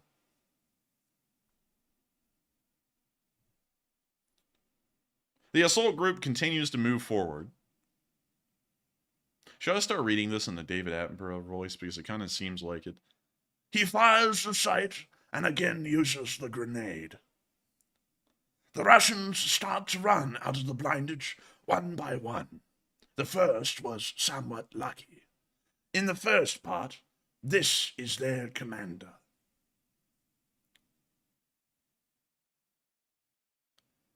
We can now see the second and third soldiers making their way out of the dugouts and beginning to run away from the Ukrainians. The second group of fugitives is less fortunate because their retreat route is already under the fire of the stormtroopers. One by one, they continue to try and retreat. Some succeed and choose the paths of fortune. Others fail to succeed. It turns out to be extremely bad for them. Perhaps the best option would have been for them to surrender. One of the infantrymen blocked him. Also, by the way, somebody says sleeping orcs incoming, by the way. Rated R. Rated R. For that stuff be absolutely rushing. In this frame, the enemy artillery fires on the stormtroopers, ignoring the fact that Russian soldiers are still in positions. There are many sleeping orcs coming up very soon, and so we are going to be stopping this video right here. If you would like to watch the rest of that video, please make sure to click on the link in the description below where you can go and find this map in its entirety, and you can go and click on every single link that we have on this map from every single day of this week and go watch them for yourself at your own pace. But sadly, I won't be able to play that one anymore because it will be getting a little graphic. And so with that, we will be moving on from the Bakhmut area. Of course, great to see the amazing trench fights that the terror unit has been getting involved in and being quite successful with. And so with that, we're now going to be moving on down into Donetsk near the area of Karlivka, where we saw a Ukrainian HIMARS firing. And it seems as though a lot of people enjoyed the David Attenborough, and I think... Рідний край. Поле, річка, синій гай. Любо стежки. And now we got to mute it because a piano started playing. But we can see the next HIMARS missile firing. And we'll probably watch a third one fire. Yep, there it goes. Very nice. And what is this environment? It looks like the screensaver from Windows XP or something. It does, doesn't it? Looks just like it, man. Look at that grass. Man, they say the grass is always greener. This is truly the greenest grass. It just can't get greener than that. This is like when you die and you expect to like end up somewhere. It's like the blue sky, the clouds, and the green grass and stuff. Dude, this is like where the end credits play in the war. You know, you're just watching this thing fire, and there's no noise or anything. It's just the sound of a piano. And you're just sitting there, and like the end credits start playing of everyone involved in the war at all. Like, that is what this is. Yeah, this is just bizarre. But in a very amazing video, just for the fact that it's in such a picturesque scene. But with that, we're now going to be moving on into Marinka, where we saw a Ukrainian soldier holding a cat. And take a look at that. Very cute cat. And that's it. Oh man, I just saw some of you man. They said, "Oh, shut up," and then they got shut up forever. It's like, to the gulag. But anyways, we're now going to be moving on to Donetsk and on down towards Petrivka, where we saw some Russian soldiers being hit quite hard.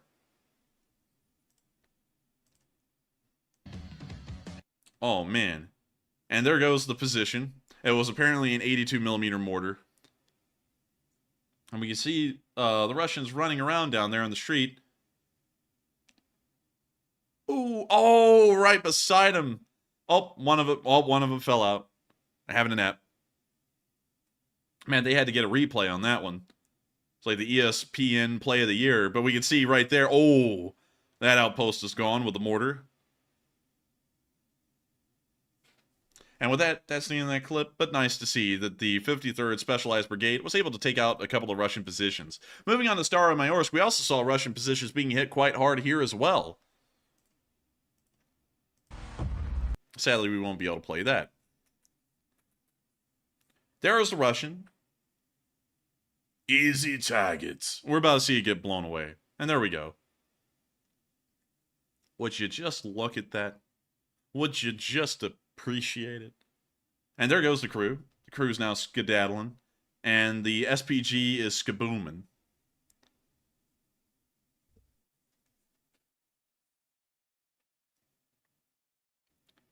And now you see it's just a little puff of smoke. Man. Look at that. Boof. Boof. Chugga, chugga, Egon! And so that's the end of that clip. Nice to see. And we're now going to be moving on from that clip and on to our next one, where we saw another Russian AA system being destroyed. This one was an unknown type, but you will see it go up while that music plays. But we can see the anti-air system going up in flames. Beautiful. Absolutely beautiful. I'm about to turn into Gordon Ramsay over here. Wow, absolutely incredible. Here's some rat shit, Mr. Ramsay. Wow, absolutely fantastic. I've never tasted anything better. Wow, wow.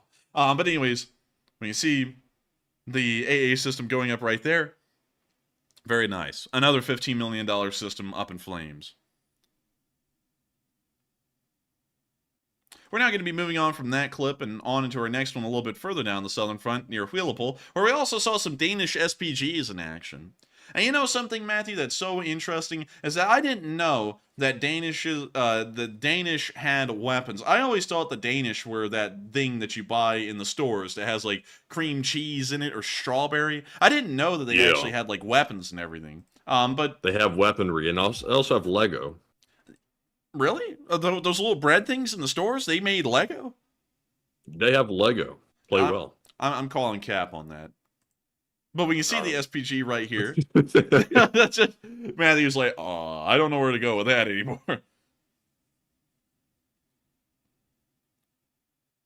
And we can see them setting it up, getting it ready to go. Man, I'm telling you, kids these days fighting wars, they have it so easy. The machines do all the work for them. They don't even have to load the gun anymore. I mean, back in my day, you loaded it. That's what we can see them just kind of standing around as the truck does all the work. But amazing to see a Danish SPG. It looks like it is a similar category to the Caesar SPG, but it appears that it can clearly carry a lot more ammo than the Caesar can. But with that, we're now going to be moving on from that little clip and down towards the Roboltne area, where we saw some more pictures of Ukrainian-modified Leopard 2s. All of these are Leopard 2 A4s, but they all have been modified extensively. This one appears to have become a Leopard 2 BV. The reason why I'm calling him a Leopard 2 BV is because almost all Soviet-era main battle tanks that had Contact 1 era tacked onto them always ended up getting the abbreviation BV. You can see that with the T-64 BV, the T-80 BV, the T-72 BV. All of them ended up getting BV with a specific kind of ERA layout. And this looks a lot like a BV layout if you put one on a Leopard 2. So we're going to be designating these Leopard 2s to have the Contact 1 ERA attached to them as Leopard 2 BVs. Oh, actually Leopard 2 A4 BVs from here forward. But this is the first picture of one we've seen. And I also like the little camouflage net that it came with. Very nice. Moving on to the next picture, we can also see a different armor layout for a Leopard 2 A4 BV. This one appears to have had the ERA tiles on the upper side of the turret given some actual spacing in between it and the turret, so it's not directly on the composite armor. There's actually a little bit of open air in between it, which would help to dissipate the round if it was to hit the ERA before it hit the composite, giving it a little bit of extra armor in theory and allowing for that round to break up or lose a lot of its energy before it hit the composite. Moving on into our next picture, we also saw another Leopard 2 A4 BV, but this one doesn't appear to have its ERA tiles attached yet, but we can see that they have laid out the frames and the bolting where the ERA tiles will eventually be attached. And in this last picture here, we can see the barrel of a Leopard 2 A4 BV. This one actually has all of its armor tiles attached, and it has those little rubber mud flap looking things that are on the T-64BM bullets, which is pretty cool to see. And you can also look right down the barrel in this picture and see that it is smooth. Modern tank barrels in the West are smooth.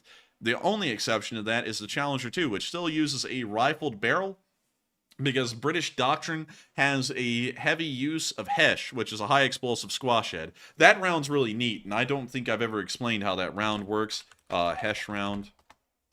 And we better not put in hash round because, you know, there's going to be someone coming around going, hey, you know, weed's great. But anyways, let's see here. So the best way to explain a hash is probably just this thumbnail right here from a YouTube video. So a hash actually flattens out on armor that it hits, and it explodes as practically a flat explosive right on the side of the armor. And it doesn't actually puncture the armor, which is the neat part about this explosive. The explosive force across a wide area of the armor just creates natural spalling on the inside of the turret. And so it turns the tank's armor itself into the very thing that will kill the crew. So it's a very interesting kind of munition. It's one that the British love a lot, but they're starting to move away from it now because the modern ideas of upgrades to the Challenger, like the Challenger 2E, and also I believe it's the Challenger 3, which was supposed for a little bit. It appears that they're now going to start replacing the 120mm rifle guns with smoothbore guns and really get rid of the HESH rounds from their doctrine, which is a little unfortunate because it's unique, but still, they're just modernizing and moving on to different doctrines. Anyways, this is not a rifle barrel, this is a smoothbore, and it's for that reason. But with that, we're now going to be moving on to our other clip in Robotnik, where we saw a Bradley passing by. Check it out. Look at that, everyone's just staring. Nice camo. Yeah, I love that camo. It's going so slow, too. Wow, it's just creeping by. Oh, it's slow-mo. This video has been slowed down a good bit. Because otherwise it would just be a blur. It would go, yeah, it would just fly right by him. And oh my god, is that a Bakelite? Oh. it's you know, Mandy, I wonder if that guy would sell me that Bakelite for like $30. He might, depending on, you know, stuff. the weather, depending on Yes. the weather. But with that, we're now going to be moving on from that little interesting clip near Raboltne, where we saw that Bradley passing by, and we're now going to be moving on to the area around Lipkove, because we saw in this area a wallet saved a soldier's life, a very lucky save as far as this guy is concerned. So check it out. And also I have to mute it, but you can see that the bullet was stopped inside of his wallet.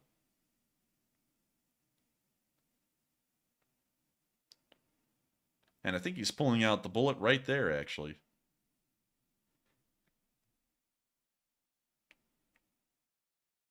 And that looks kind of like a bullet. I can't really tell. It also looks like a lot of the wallet came out with it. But that wallet just saved his life. Pretty wild. Wallets count as level 4 plates. And so with that, Man, sometimes it pays to have a thick bifold wallet. man, sometimes it pays to have fast stacks in your wallet. That you get shot, Man. you get shot, and they think they've shot you in the leg, but lo and behold, it ended up killing a couple of Benjis instead. But anyway, They said this money ain't gonna save your life. They said, "Oh, really?" you can't take this money with you when you die, but it'll save my life when I'm living. Checkmate. But with that, we're now going to be moving on from that wild video right there and all the way down into Kherson, because we saw that the Ukrainians almost got a lucky strike on some Russian forces there today, and the Russians were goofy enough to post a video of their near demise. So with that, here's the clip. We see the Russians driving around in the town of Oleski.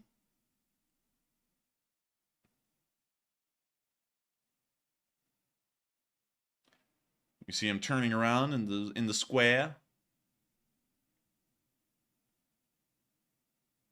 Poof. And an explosion happens just to the left of the car. And now you can see the Russians flooring it, oh, blitz, and trying to leave. And they can't really see where they're going. This is Tony primetime right here. Come on, Tony, where are you at? Would somebody like to climb on the roof, Bliat? It made me more comfortable. Would anyone like to hop out of the vehicle and run towards the gunfire? And so with that, that's the end of that clip. But they almost got had. It was very close for those guys.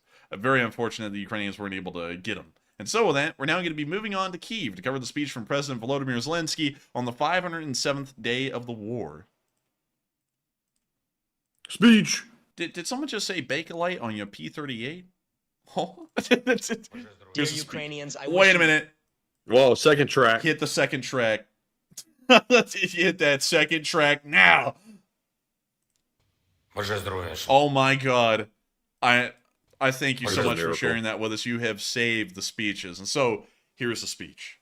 Здоров'я, шановні українці, сьогодні з візитом у нашій державі президент і перша леді Республіки Корея. Дуже важливий візит, дуже важливий напрямок нашої міжнародної роботи. І це перший візит президента Республіки Корея в Україну за весь час відносин між нашими державами. Зараз, коли від глобальної підтримки України прямо залежить швидкість завершення війни, ми робимо все можливе, щоб така підтримка була максимально інтенсивною, максимально змістовною.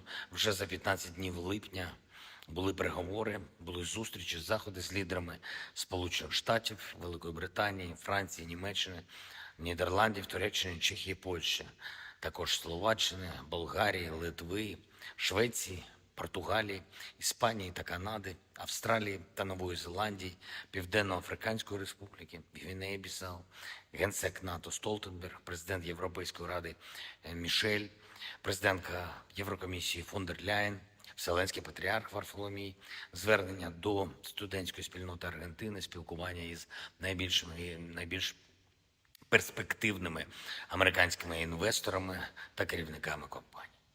Сьогодні дуже змістовно пан президент Республіки Корея, і ми будемо зберігати найвищий темп міжнародної роботи на всіх рівнях, щоб відновити мир для всієї нашої землі та для всіх наших людей. Одне із найстрашнішого, що приносить війна, це розділення.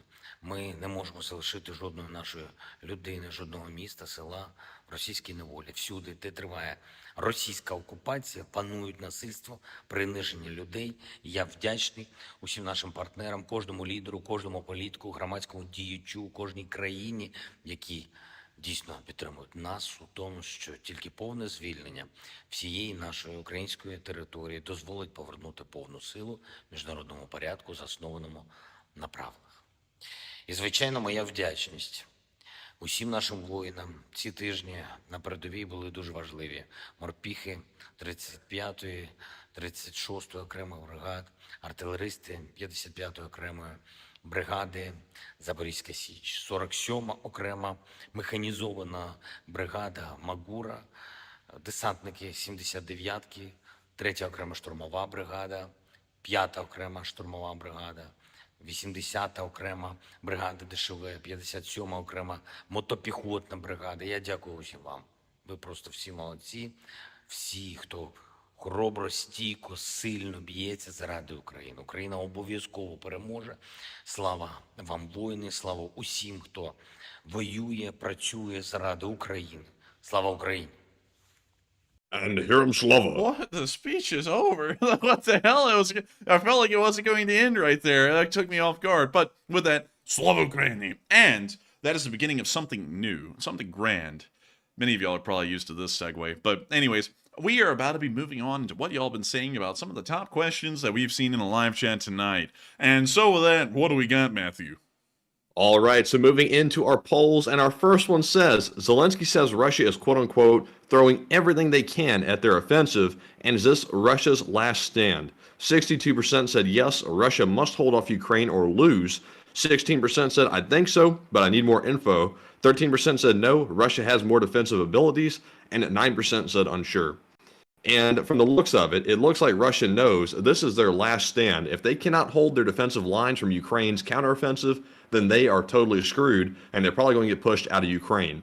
I have a feeling that if Ukraine is able to disrupt the majority of their defensive lines and Russia has to retreat slightly, that'll throw them off just enough to basically cause a cascading effect where Russia is going to be pushed back tremendously, even probably more than we expect. But Enforcer, what say you? I would have to agree with you, Matthew. I think that it would totally cause a cascade.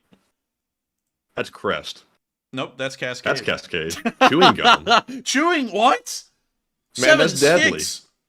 No way. What man. is this, a Tide 7 Pod? whole sticks of chewing gum from Cascade may irritate eyes or skin. What kind of chewing gum is that? Dude, that is Man, that. that's the type that the FSB gives out to people like Popov. Dude, that is that straight up like white phosphorus chewing gum. Irritates eyes or skin. That's what white phosphorus does. Well, that's it. I would have to agree completely though with Matthew. Beyond us being completely surprised that Cascade makes chewing gum, I would say that it is certainly going to be causing a cascade if the Russian lines begin to break. That will lead to them losing really their entire holding inside of Ukraine at this point, because they won't be able to recover once those lines break just the one time. It's not going to be like the rest of the war where the lines can break and it will reform. This is it. There's nothing left behind those Russian lines. There's no groups to reform if that line breaks. If it breaks, it's over. So with that, I hope that does address that fairly well. I see that many of y'all are shocked as much as I am that Cascade makes chewing gum and not just toothpaste. I thought they only made toothpaste. But anyways, with that, I hope that does address that poll fairly well. And now we have a whole new can of worms to talk about, and toothpaste and chewing gum and crap. But with that, we are on to the next one.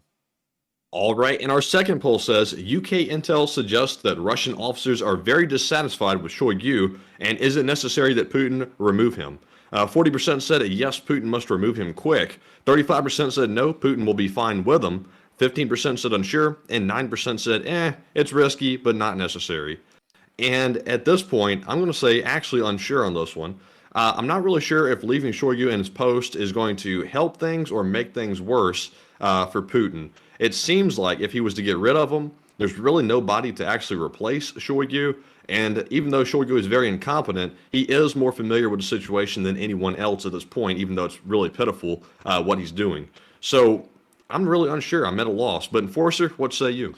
I would say that It is. I don't think he'll get rid of Shoigu. And if it was in Putin's best interest, it probably wouldn't be good for him to get rid of Shoigu because Shoigu is really his only friend now. No one really likes Putin anymore, you know, and also everyone hates Shoigu too. And Putin put his neck out for Shoigu during the coup.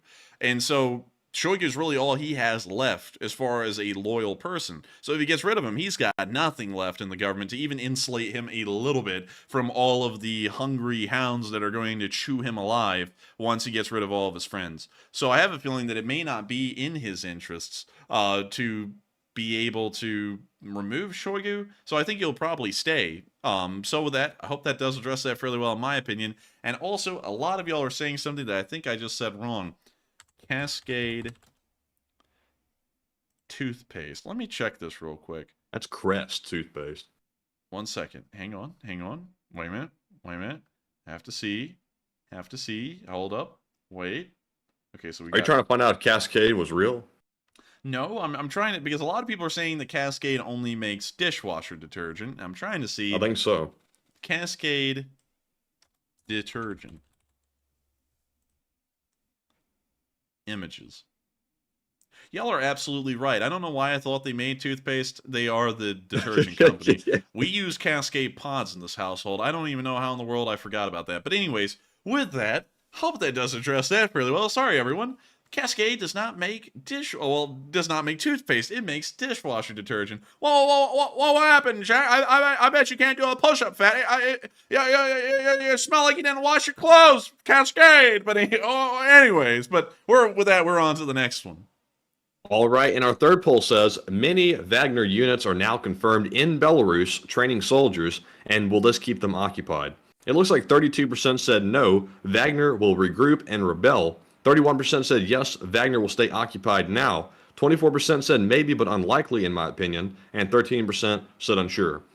And I think part of the reason why Putin came to the deal with Prigozhin to send Wagner to Belarus, since we now see that they're actually going now, at least some of them, is to keep them occupied. And now you got Lukashenko trying to get the Wagner to teach the soldiers new tricks. I don't think you're going to be able to teach that dog a new trick in Belarus. I think they're going to suck no matter who trains them. But I think they're going to try to keep Wagner occupied that way. But I don't think it's going to work. I think Wagner's going to regroup if they choose to try to do another coup attempt, and they'll simply do it anyway. But Enforcer, what say you? I would have to say that they are most likely going to be trying another coup attempt again. One has to remember that they were in the Battle of Bakhmut still for a small part. A few of their companies were when the coup began, and they just ended up slaughtering all the Russians around them and then left the front line as well. So I have a feeling that we will probably see that a coup is possible from Wagner again as long as they exist as an entity, and it may not be over yet.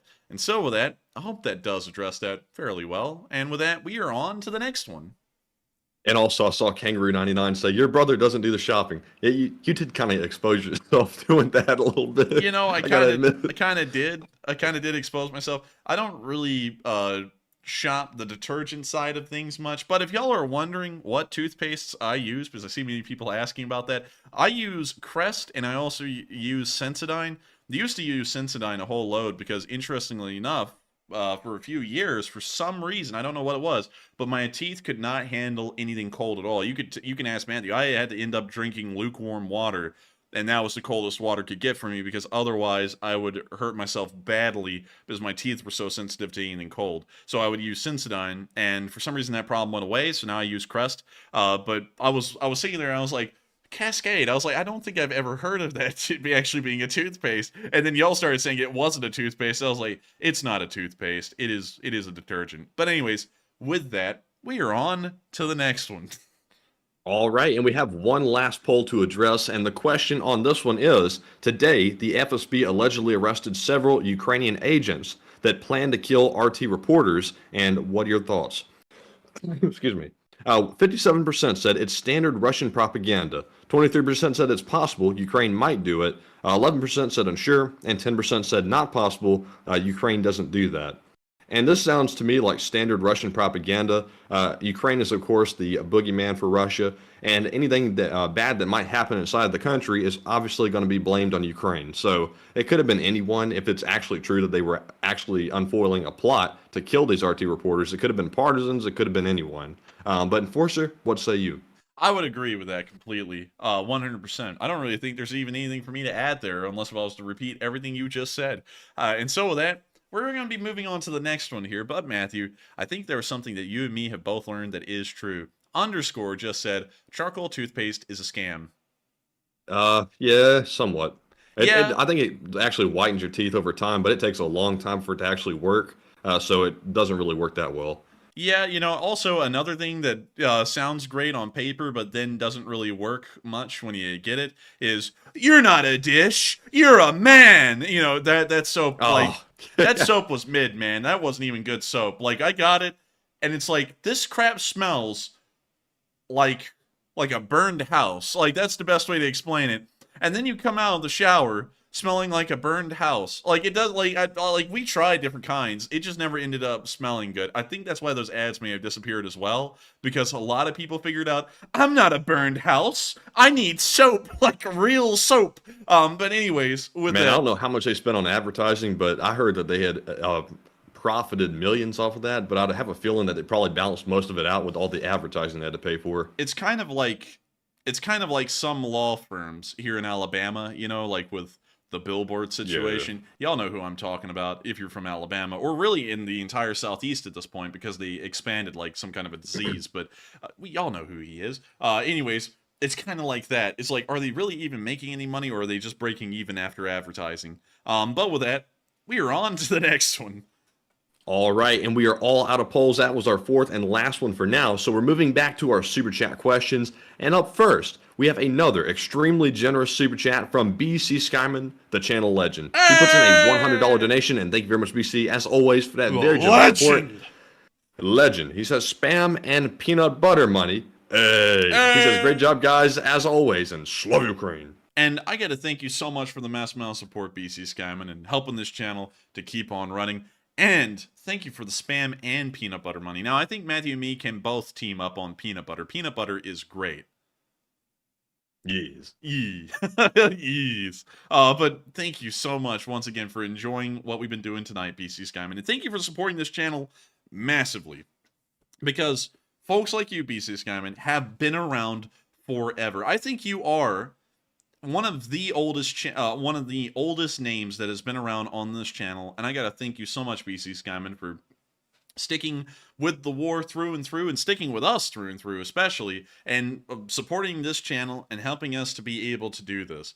It is something that I feel like I kind of need to harp on a little bit, because I don't really say it much. Well, I haven't been saying it much over the past few months, but this is something that I had always wanted to do in my life, is to cover current events and things like that. Not really on YouTube, but it's always something I've loved talking about. And Matthew can tell you, that's really all I talk about. And so, well, actually, ever since the war happened, and I do this a good amount, I actually have ended up not talking about it as much to other folks, because I talk about it so much doing this. But it has been it was like a dream job idea to be able to do something like this. And thanks to folks like you, BC Skyman, who support this channel and help us keep this thing rolling, you allowed me to be able to do this, and I wouldn't have been anywhere else. Not just because it's what I wanted to do, covering current events and news, but we've also been able to have a massive effect on helping out people in Ukraine through all of the nonprofits that we've run every single Sunday. And of course, all of y'all know Sunday is tomorrow, and we're going to be running another fundraiser again. And so thank you so much once again for the mass amount of support, BC Skyman, and helping us to keep this thing going, and also supporting the spam and peanut butter money. Matthew's not a big fan of spam. I am. But I have a feeling that spam and peanut butter combined would just be horrendous. I don't think anyone would like that. But still, thank you so much once again for the support, BC Skyman. I hope that does address that fairly well, and thank you for being an old guard channel legend. And with that, we are on to the next one, and thank you so much once again for the support. Yes, indeed. And up next, we have another very generous Super Chat, actually the second one of the night, from Andre Carvalho, who puts in a $100 donation. Yes, it is. And thank you very much, Andre, for that support. And it feels really weird calling you by your real name now, because I'm always used to calling you Felix the Fat, or Felix the Cat, as you used to be known as. But he says, extra salad fun, and Felix the Fat is fine. In work crossing borders, I meet laws that make me change my account name. And man, where'd you go? North Korea? Good Lord. He says, that experience also has given me the certainty that you are the most credible news source on the conflict. Oh, and thank you so much for the kind words as well. We try to get everything that we put out correct. Sometimes, sometimes there are flaws, though. That's one thing I always want to make clear, because a lot of people out there in the world, they think that everything will be correct the first time around. And I don't, and I also feel like it's tooting our whistle way too much to say that we do get everything right. We try, but sometimes things are wrong. We try and correct them as best we can whenever that comes up. But I got to thank you so much for the massive praise that we honestly don't even really deserve, by saying that we're the most credible source. I mean, goodness, that is high praise. That's the highest praise you can get. But I got to thank you so much for that. And also, once again, adding to the salad fund, because I gotta tell you, with all the Five Guys we've been eating, the cholesterol is building up. And so, I've got to say, thank you so much once again for the mass amount of support and helping this channel to keep on running. And also, where did you go? I mean, like, don't give that away if that's a operational security thing for yourself.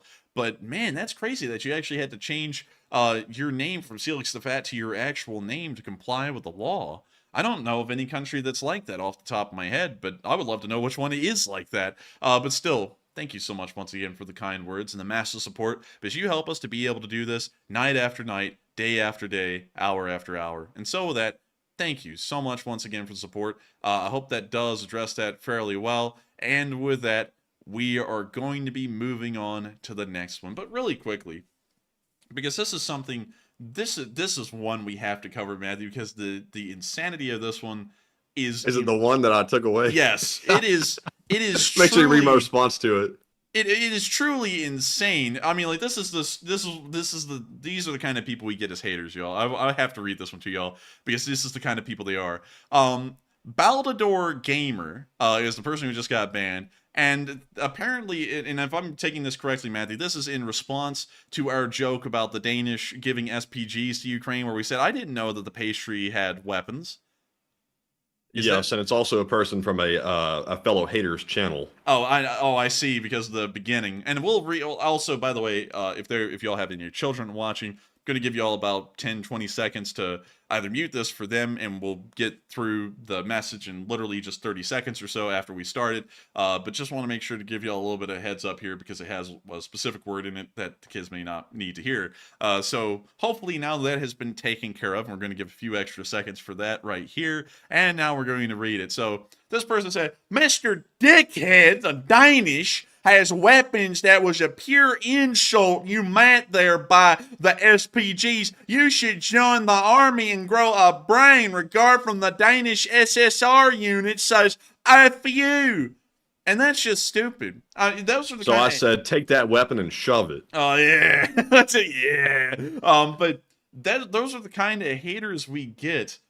And I don't know if they're like mentally challenged or just pure stupid, because it was an innocent joke making a play on the Danish being a pastry and the Danish being a country. And this person has taken that and has made it their life's passion to now hate us. And they will probably hate us for the rest of the time we're alive because of an innocent joke.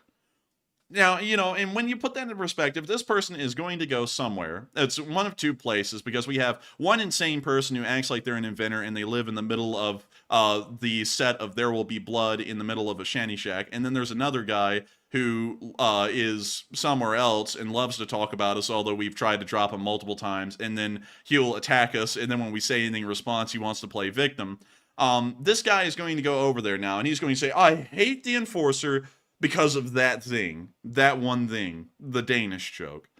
And so just keep that in mind, that those are the kind of psychos that end up hating this channel. And also, those are the kind of psychos that the other two people, if you've ever heard about them, feed on. So just keep that in mind, that they're kind of all Man, I'm about to turn group. into that soup guy on Seinfeld. No soup for you! No.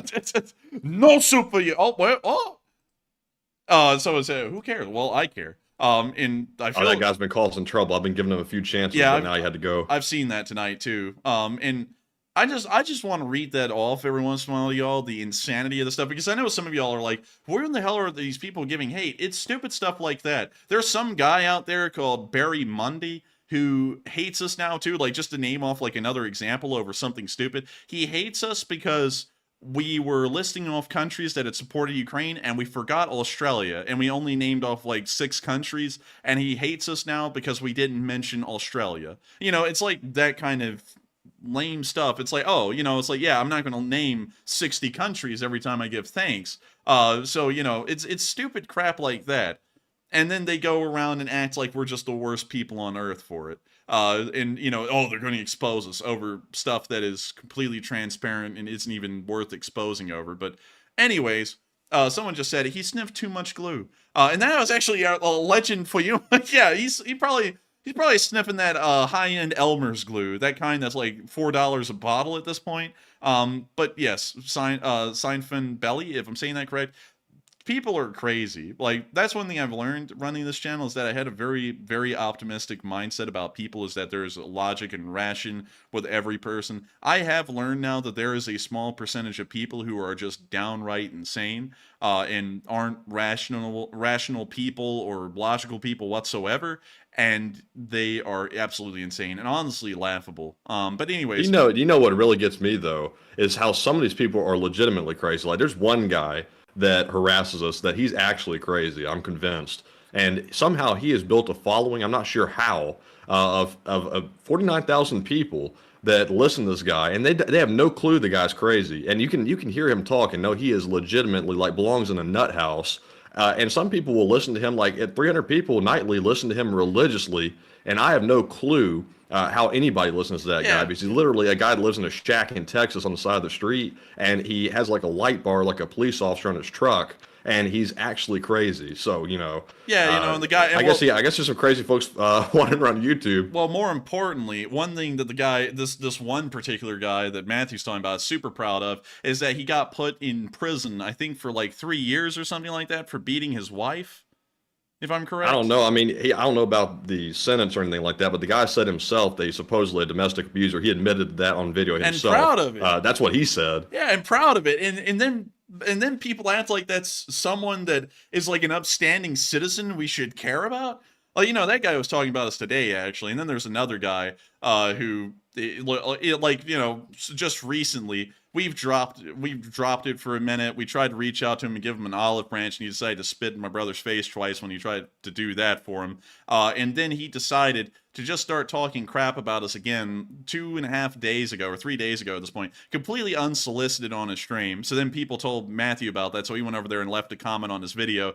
And then this nut's going to hop in our email after he talked crap about us again and started the whole thing again, and now act like he's the victim and read off Matthew's emails on his stream and go, "Wow, look at me, they're attacking me," after he came and attacked us on his stream. He contacts me. I thought, oh, look, he's finally going to deal something like a man, like 1-to-1. And then he goes after we have a spat over email and starts reading them off on his stream like his people are supposed to come and defend him or something. It's like, this was a man-to-man thing. I thought he was going to man up, but no, he didn't man up. And in fact, now he's scared to even respond because I came back at him strong, and now he's upset. And now he's running around butthurt. Yeah. Oh my God. And it's just, it's ridiculous. And you know, and the thing is that we don't, you know, we want to talk about it with y'all because the insanity of it's crazy, but at the same time, my stance is, unlike these other two nuts, is that I don't really care about y'all joining us and supporting us on this thing. This is a thing in between us and them, not in between our viewer bases trying to attack each other.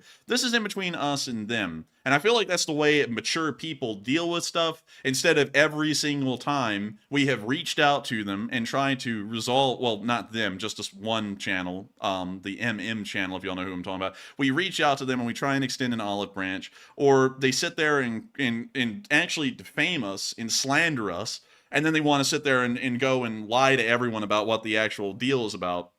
And then you know something even worse that happened yesterday is the main instigator, the one who started all the trouble and defamed us. Somebody that used to work with him, his name is CJ. He contacted me over email. It was about a week ago or so, and it told me that he wanted to join our lawsuit against them and find any way he could to potentially help us go after him, because apparently this individual, who we're not going to name and give him publicity, also messed with this guy as well. So he's trying to work with us now to join and help us out in this situation. So apparently We aren't the first ones this guy screwed with, but we'll probably be one of the last ones he ever screws with. And also, I just saw one of our old guards say, just let them go and don't give them any time. And I'll tell you this, man, we have tried. We've tried at least 4 times at this point, and we'll sit there and we'll be like, you know what? We're not going to make a mention about this guy anymore. We're just going to move on. It looks like he's dropping it, and we'll just leave it alone. And then like 3 weeks will pass, and then this guy just wants to start it all over again, just start a bashing fest, and then we see haters popping up over here, and then people tell us that happened. It is so annoying. It's hard to just sit there and, try and ignore it because, oh, wait a minute. Someone just said, did he ever post on your platform? Actually, he sent in $100 super chat here before to harass us live on stream. Yeah. He repeated the defamation right here on our stream. Yeah. So, yeah, he has actually come over here and posted multiple times, and we've ended up banning him off of the channel because of that. And he's ended up harassing people on Twitter so badly, and I believe at one point, the last Twitter account he had was deleted because I think he threatened someone's mother with death or something like that. Every single one of his Twitter accounts is suspended now. Yeah, the last one got removed, and he lost his last Twitter account because he threatened someone. And then he turns around and blames that on us. Like, we didn't force you to threaten somebody. That's you being an idiot.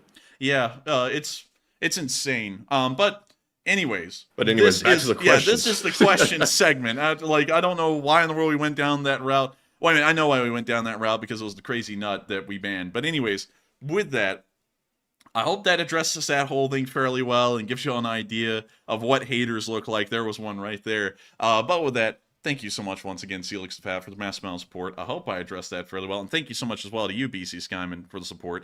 And with that, we are on to the next one. All right. And with that being said, we're moving on to our next super chat, which goes to Cindy Mitchell, who puts in a $50 donation. And thank you very much, Cindy, for that support. She says, Nana and Tuck, send it to the chat, Matt. Hey, and welcome back, Cindy Mitchell, and thank you so much for the support from both you and Tuck, and we will be making sure to send that to the chat, and I hope you all been having a fun time watching tonight, and I thank you so much for supporting this channel and helping us keep this thing rolling, because folks like you make this channel possible, and make it possible for us to continue to do this work. And so with that, let's grab the live chat. All right, and the live chat question is going to go to Peter G, who says, any more info on the FA-18 from Australia? FA-18s, we haven't really heard a lot more of extra detail. We're kind of working off of what we heard last time, is that they're currently in talks about sending those F-18s to Ukraine, but I don't think any additional information has come out on that situation at this moment. So unfortunately, nothing new to report, but with that, I hope that does address that fairly well, and I thank you so much once again for support and helping this channel to keep on rolling. And with that, we are on to the next one, and thank you so much once again, Cindy Mitchell, for sponsoring that live chat, and of course, being here with us tonight with Tuck, which is one of our youngest LSA members. Yes, indeed. And up next, we have a $20 super chat from Tony Fleming, and thank you very much, Tony, for that support. He says, just for the hell of it, and di oppresso libre.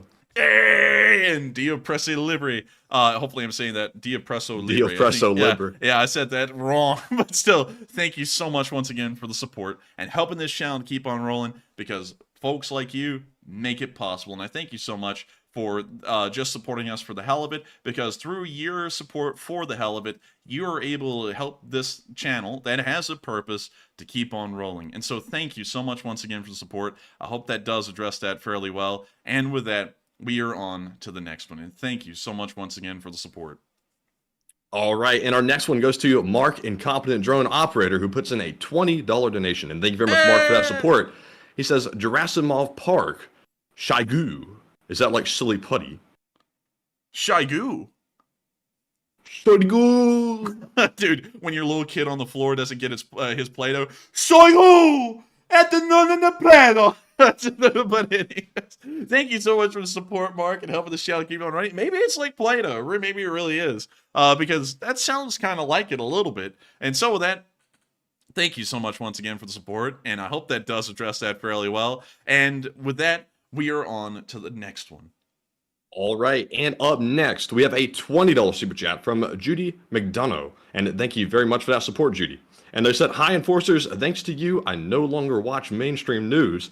Yay! And I agree that you are all the best. And I feel like you are family and will save 2 spots at Thanksgiving. Oh, wow. And Slava Ukraine. And Slava Ukrainian. Thank you for the kind words as well, Judy. And thank you for saving us 2 seats at your Thanksgiving table. That's incredibly kind of you. I would take you up on that offer, but the turkey be busting up in this house. But, that was so stupid. But anyways, I gotta thank you so much for that. That is an incredible kindness to say something that sounds incredibly Southern. And thank you so much for enjoying this channel, and thank you for kind of booting the mainstream news.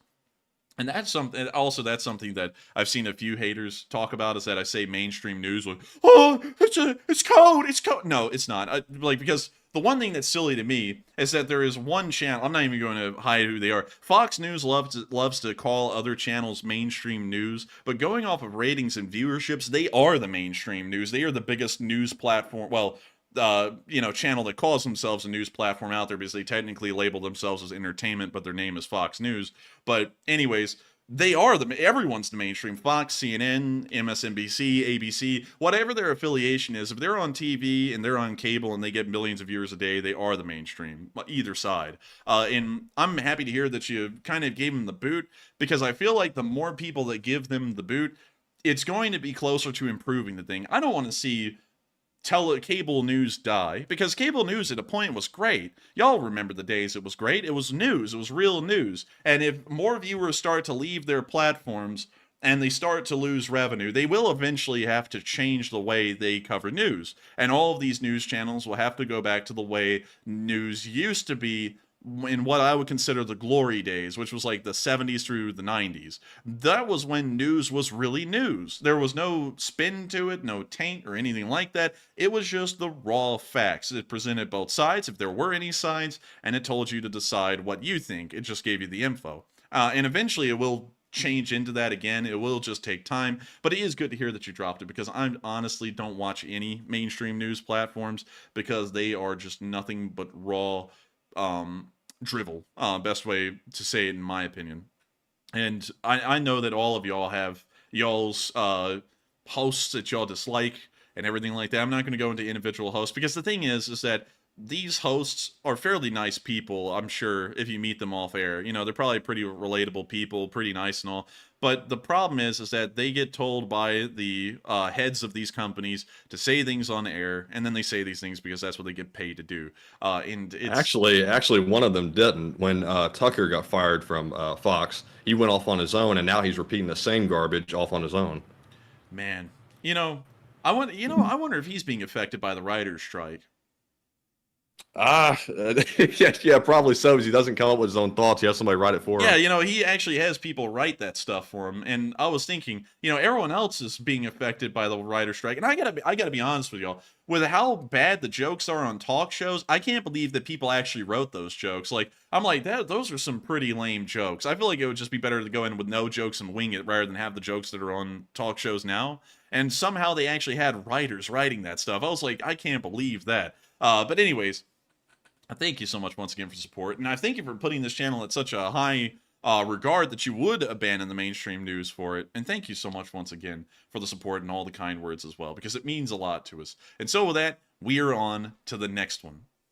All right, and our next one goes to Greedo the Green. And real quick, let me get rid of a bot. Somebody said we're a whiny baby. Well, I may be a whiny baby, but you're no longer in our chat. But anyways, hang on. Oh man, I'm telling you, he gets no respect around here. He calls us a whiny baby. I'm telling you, he's going somewhere. He's going to be a big whiny baby over there. Oh man, I'm telling you, I get no respect around here. Oh man, get busy whining. All right. Oh yeah. Oh man. But anyways, moving back to our super clock into the chat. whining factory. Man. But anyways, getting back to the super chat while I cough my way through it. We have that 20 from Greedo the Green, who says he gets that good glue from the pig. LOL. Roll Tide. What does that mean? I don't know. Man, he be getting that glue from the pig.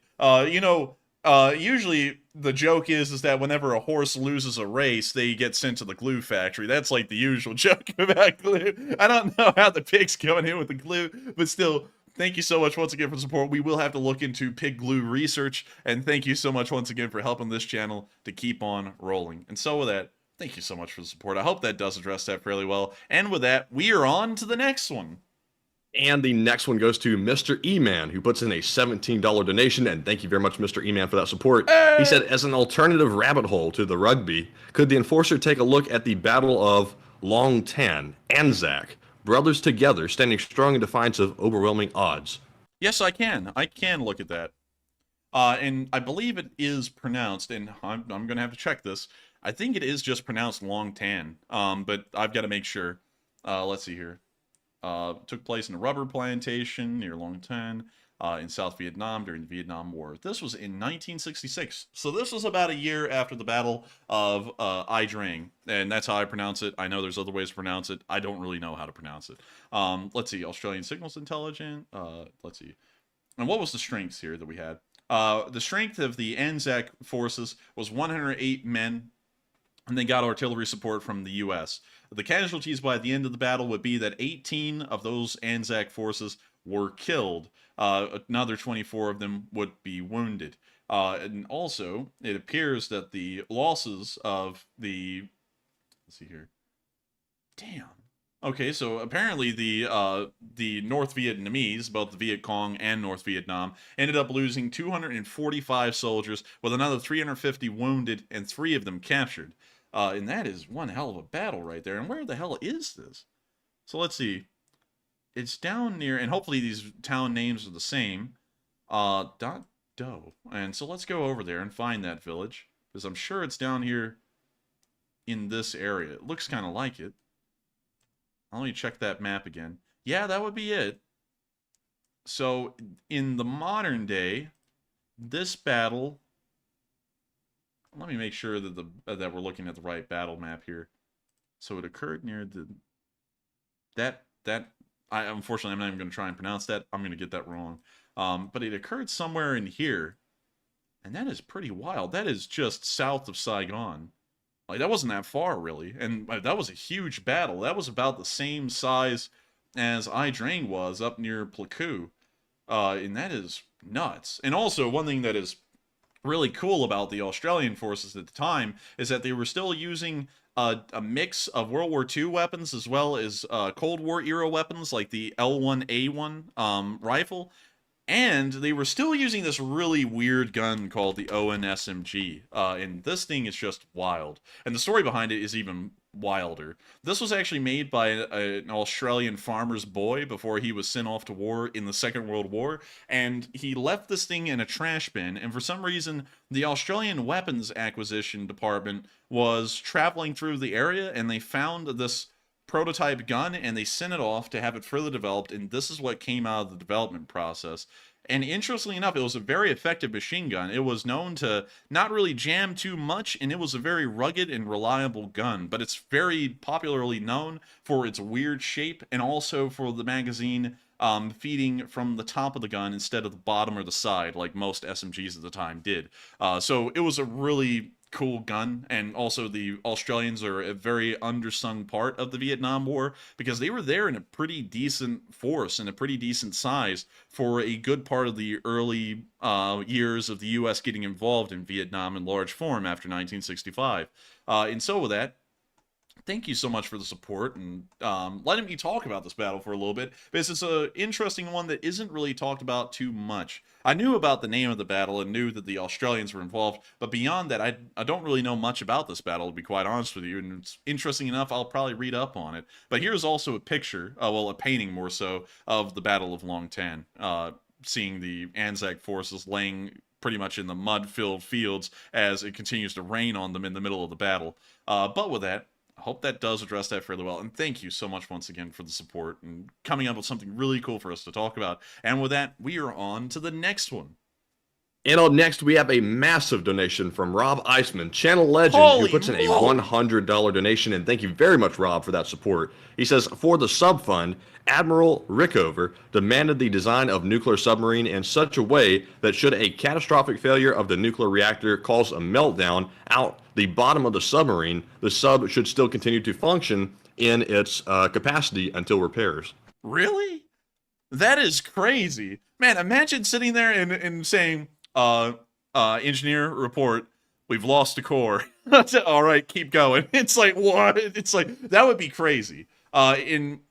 That's actually a very interesting fact right there. I didn't know that about submarines. And if I'm correct, Rob, if a submarine, a nuclear submarine, is hit by a torpedo and it's near the engine bay, Does the reactor have some kind of an automatic shutdown feature that that conducts a cold shutdown immediately? Because I remember hearing that somewhere, and I don't know if that's true or not. And considering that you are the sub guy, the nuclear sub guy, I feel like you would know the answer to that. But that is incredibly wild to hear. And also, what kind of damage would that cause to the ocean if the reactor was just to have a meltdown and then melt through the bottom of the submarine and then just rest on the ocean floor? Does it continue to be like a normal nuclear meltdown where it just emits a radiation down there permanently? Or what? That would be very interesting to hear all of the hypotheticals about that actually happening and what the consequences would be, but I would hate to see something like that happen in real life. That would be terrible. And also Angry Penguin says the pressure keeps the radiation down. I would suppose so, especially at most ocean depths, because at most ocean depths, once you get below, I believe it's several thousand feet, the water actually doesn't help with buoyancy anymore. In fact, it pushes everything downwards beyond that point just due to the density and also the pressure. So maybe that will work. And also, by the way, Rob said yes to your question. Oh, that's pretty neat. And also, have y'all ever heard of the merchant ship Savannah? I believe it's the NS Savannah. It was a nuclear powered merchant ship. Yeah, this is the right one. This was the first nuclear powered mixed cargo passenger ship in the world, and I think it was in the Western world, and I think it was the only one. Interesting. Yeah. And also, Rob said complete shutdown, by the way. Oh, complete. Well, that's good to know. If a submarine ever gets hit, it just doesn't become a Chernobyl under the seas, because that would be scary as hell to think that there would be no way to really stop that thing from causing untold damage if it did have a meltdown and just sat down there and kept on melting down. But speaking of nuclear reactors in naval vessels, this was one of the few times that a nuclear reactor was put inside of a non-military vessel. It was a research vessel, of course, and it was a normal cargo ship. But it was really neat in the fact it did have a nuclear reactor in it. And from what I understand, it had the same safeguards and safety principles with its nuclear reactor that a submarine would have, as in if the hull was breached, it would end up shutting down the reactor immediately. Also, another reason why this ship was a mixed passenger freight ship is because the idea is that in the Cold War, and this was in the earlier part of the Cold War, towards the late 50s and early 60s, when aircraft really hadn't taken off too much yet, but they were in their infancy as actual ways of transport around the world.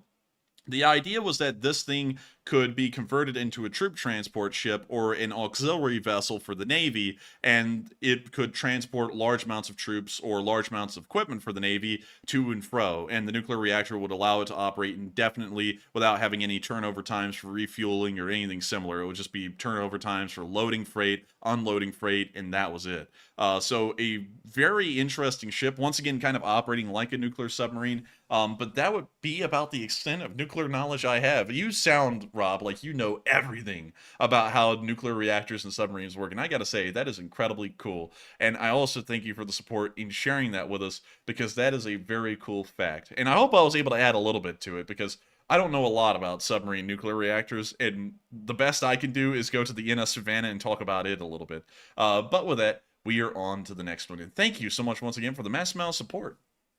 All right. Yes, indeed. And up next, we have a $10 super chat from Tom Exman. And he says, enjoying the stream, and take a live chat question. And thank you so much, Tom, for enjoying the stream. And thank you for the support as well and helping us to keep this thing going. And we will make sure to grab a live chat. And of course, thank you, Tom, for being an old guard of the Lee Spring Army. And so with that, what is the live chat question? All right. And the live chat question goes to Woody Stems, who says, does the U.S. have white phosphorus munitions? Yes, the U.S. does have white phosphorus munitions. Are you sure? I'm pretty sure. Because I heard yesterday that we destroyed the last of our chemical weapons stock. I'm not sure if that was included in it. The white phosphorus is not a chemical weapon.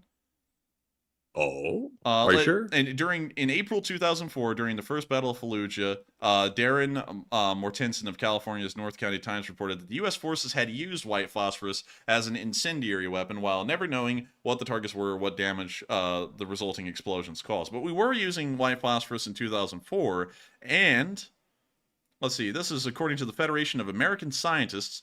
The U.S. military and foreign militaries use white phosphorus in grenades, mortar shells, and artillery shells to mark targets, to provide smoke screens for troop movement, to trace the path of bullets, and as an incendiary. And to answer why I was saying yes off the bat is because M1 Abrams and all tanks that have smoke grenade launchers, they all use white phosphorus smoke grenades, because not only are they incendiaries, but they create this very thick white cloud for a good amount of time that you can use as a screen to cover your forces and make sure that the enemy can't see them. And so, let me see if I can actually pull up a video real quick, Matthew, to show you of a M1 Abrams firing off smoke grenades. And also, I see you are correct here. It says that phosphorus is not classed as a chemical weapon under the Chemical Weapons Convention. You know, I would have had a hunch that since it contained white phosphorus, which is a chemical that would have been classified as such, but weirdly enough, it's classified as an incendiary. So I learned something today. You did. And also, check this out. I just found a video from like 2011 or 2012 showing an Abrams firing off its smoke grenades. And so, check this out. And that's white phosphorus right there. And that doesn't hurt it coming back on the tank like that? Like getting up in the ventilation? No, it doesn't hurt it at all. The infantry in front of it, though, if there was infantry in front of it, they're getting burned. But beyond that, it provides an incredible smoke screen. That's pretty weird. Yeah, pretty neat. So yes, we do use white phosphorus, even in the smallest and simplest ways, like those smoke grenades we just showed right there. And so with that, I hope that does address that fairly well. And thank you so much once again, Tom Exman, for the support and helping this channel to keep on running. And also, Kashi Toolshed is correct. White phosphorus is called Willie P or Willie Pete sometimes, because that's just a fun way to say WP, which is white phosphorus. And so with that, we are on to the next one. And the next one goes to Shania, who puts in a $10 donation. And today, I got your name right. So thank you very much for that support. They said, how many cluster munitions could Colonel Custer muster if Colonel Custer could muster cluster munitions? Also, talk up them Abrams on train cars headed to Ukraine, posted today by U-24. And Baba, Slav Ukraine. Slav Ukraine, Baba Mumu. And I would love to talk about those Abrams, but it was just a video of them being transported.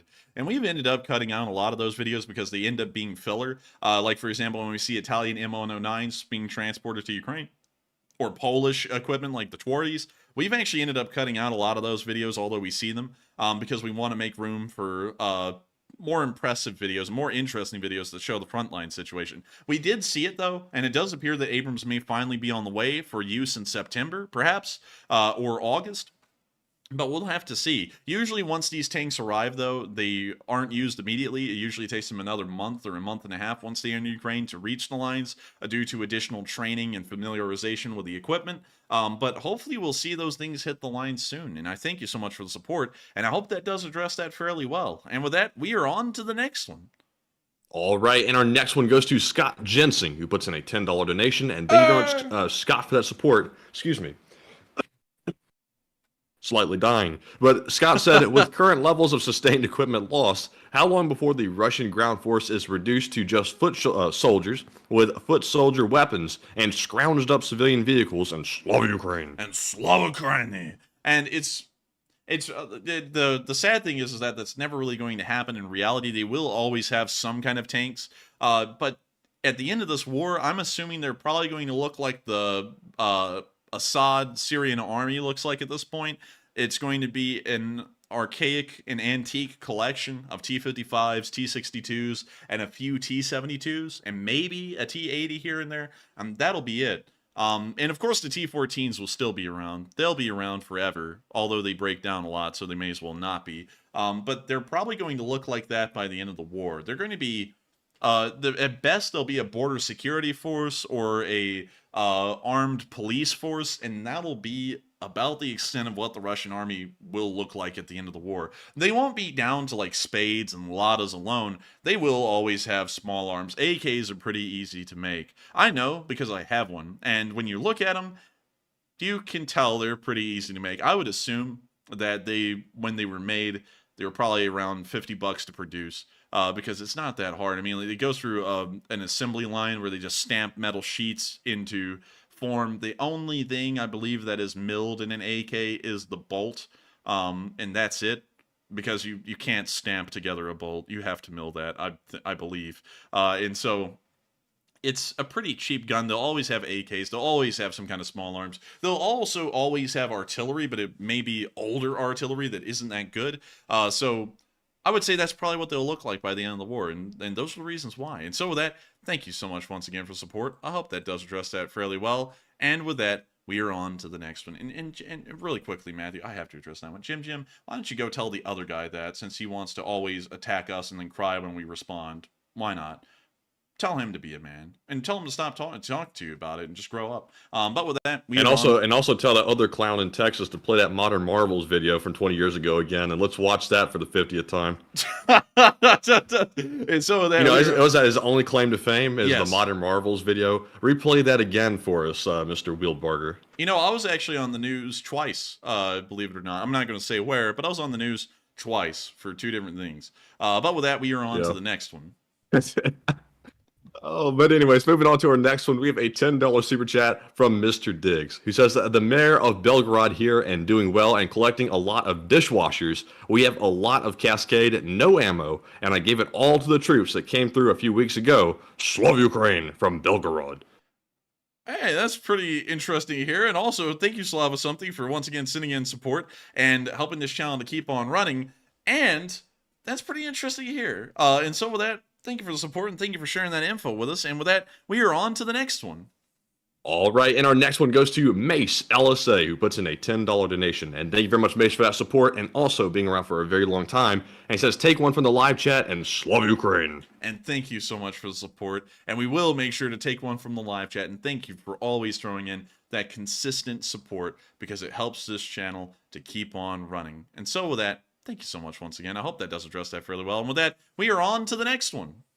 All right, and getting that live chat that was requested by Mace, it goes to, let's see here, goes to Salty Frosticles, who says, any updates on the 41 F-18s getting authorization from the U.S.? Dang it, man. We had I'm sorry, that one we've actually already answered earlier. So I would have to reference you back to that, and we haven't heard much beyond the negotiation. So actually, Matthew, we're going to pull the mercy rule on that one and get another one, since we've already answered that one. All right, and our next one goes to Shane Springer, who says, Matt, do you agree that NATO should just take out Russia? And man, if only it was that easy. Oh man, that's just if they didn't have nukes, roll them. I would say do them like the Iraqis.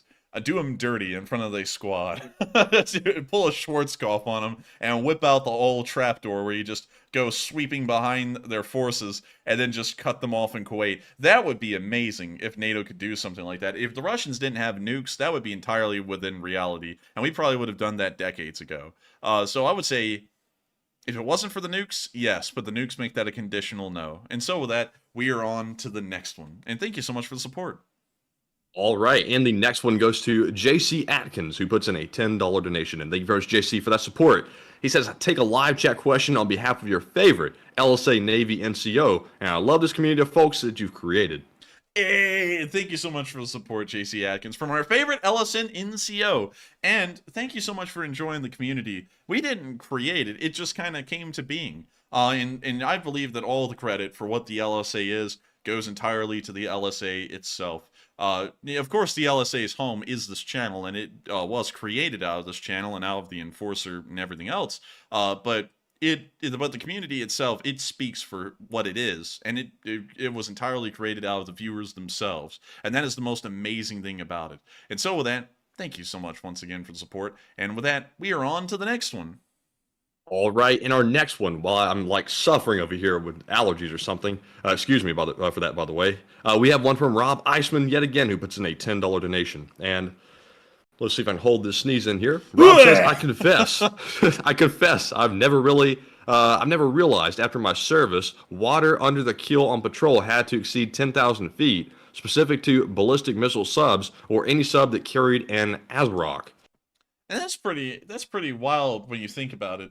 That's one thing that scares me about the sea, you know? You never think about it when you're out there, but there is just miles of nothing in between you and the bottom of the ocean floor. That honestly is kind of scary. I honestly feel like that's a lot scarier than being in a plane. for some reason, because you can't see. You can see what's below you when you're in a plane if it's daylight, and you know what's below you on a plane when it's daylight, especially if you're flying over land. But when you think of the sea and you think of the ocean, it is tens of thousands, if not miles, well, tens of thousands of feet, if not miles, of ocean in between you and the bottom. And there could be anything in between you and the bottom. It's just, and of course, it's not like there's a kraken or some kind of a sea monster down there or anything, but it's the unknown. And that's what's terrifying about the ocean, is that there's just miles of unknown in between you and the surface of the earth. And that is just something that makes me terrified when I think about the sea. I don't have thalassophobia, though. That's what it's called when you're scared of, the deep sea. But it's still something that I find very scary, to think about. Like, for example, if a ship sinks out there and you're not in a life raft or anything, and you're just floating in the water, you are floating miles above the surface of the earth at that point, because the surface is now down there miles below the sea. But man, I hate thinking about that. That's just scary. But anyways, with that, thank you so much for the support. I hope that does address that fairly well. And thank you once again for sharing with us that very interesting fact. And Rob just said, we swam in water 22,000 feet deep. Scary stuff. I would imagine. And also, whenever you see those little submersible vehicles go down there with the cameras attached, or you see someone go down there in a sub, they always find these wacky looking little creatures down there. And they look like the equivalent of like the nasty little roaches and bugs that you find in your house every once in a while, but they're massive and they live underwater in pitch black darkness. And it's like that thing that has a light bulb above its head. Yeah, like the anglerfish, or that weird thing that they found on the last expedition that was this one's hard to describe. It looked like a stick bug, but instead of it being the bug, just stripped the thing and it's just a normal stick. And it had these like 5-prong things that were sticking off of its side, and it just had these long tentacles that just extended. I think according to the cameraman said, measuring off of the angle that the camera was getting, these little tendril things sticking off of the stick were like 30 feet long each, and they're like hair length thin. The only reason you could see them is because the light from the submersible was reflecting off of them. And then it's just like, what the hell is that? It's just so weird. And yeah, life does get insane weird at insane pressures. The things that live down there are truly horrifying. I really think that they're just weird and freak me out. But anyways, with that, thank you so much once again for support, Rob, and I hope that does address that fairly well. And with that, we are on to the next one. All right, and our next one goes to Jay Bagwell, who puts in a $10 donation. And thank you very much, Jay. And also, it's good to hear from you once again. He says, a joke. What's Irish and stays out all night? He says, patio furniture. Okay, I read that one 3 times in my head, and that's why I didn't even respond to you right there and try and guess, because I was like, what the hell does that mean? And then you read it, and it's patio furniture. Yes, that's a good one. I got that one. That one has so much corn on it that Khrushchev himself is coming to get that one. It's going to be all over the Soviet Union, and I love that. That was a great one, Jay. And also, thank you so much once again for the support, Jay. And also, I gotta say, Jay, I gotta thank you for taking us to the range, because we still end up talking about that here and there every once in a while. We were actually hanging out with some neighbors the other day, and we were telling them about shooting the Scar, because they're getting into guns a little bit.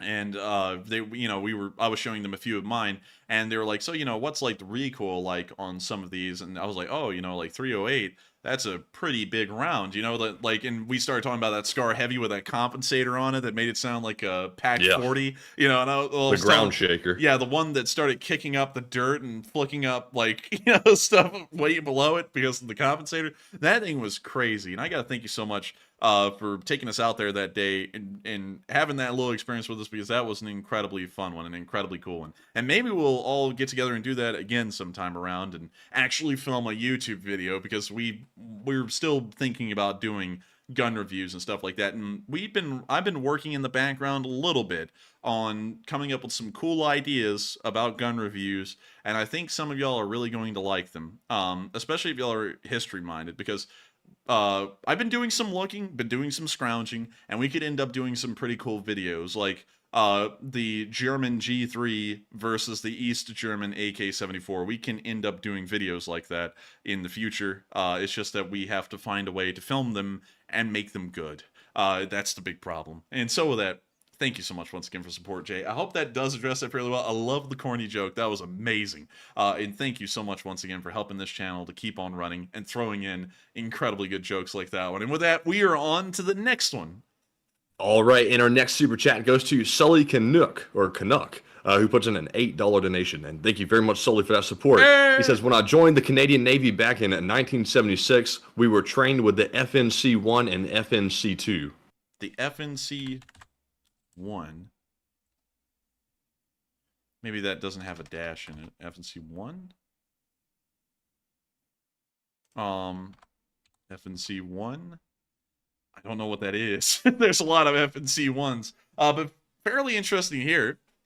Unfortunately, though, I can't find what the FNC-1 and the FNC-2 is, but thank you so much for the support and sharing that with us, Sully Canuck, and of course, helping this channel to keep on running and being one of our Canadian viewers.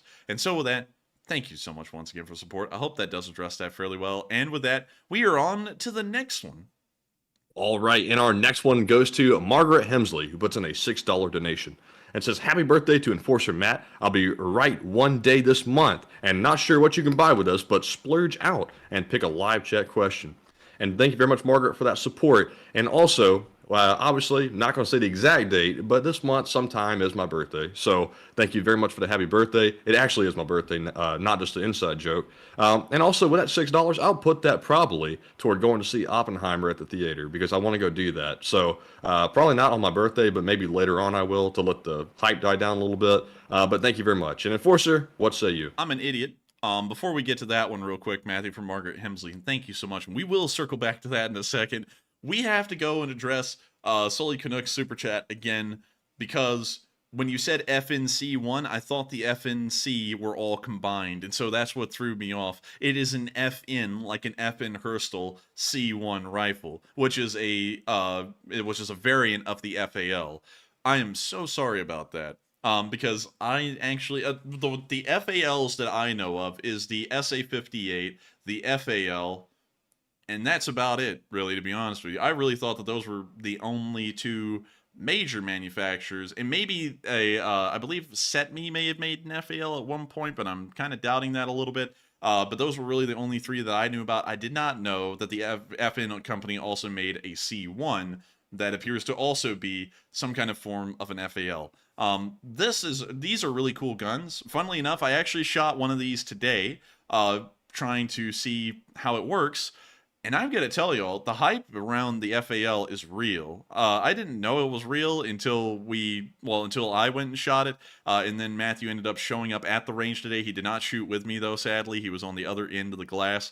But I shot it. I just stood behind the glass staring like a stalker back there. Yeah, I was sitting there and I was having to let one of the guns cool down because it started smoking a little bit. And so I was on my phone looking at comments on YouTube and everything. And then I got a text message that said, turn around. That was it. And so I turned around and there he was. And there was my whole family. They had just, dropped by because I told them I was going there. But these guns, the FALs, shoot like a charm. I've never felt a 308 shoot that nicely. It was an amazing rifle. I was blown away by it. And if I had to say that there was a winner 308 out there, a 308 kind of battle rifle, this wins. It wins over the G3. It wins over the Scars. This wins. It's a great gun. Recoil is still a little, up there. It's not like it's going to like knock you away. It's not like a 44 Magnum handgun or anything, but it is a little up there. It's above like 5.56 and 7.62 by 39 and all that stuff.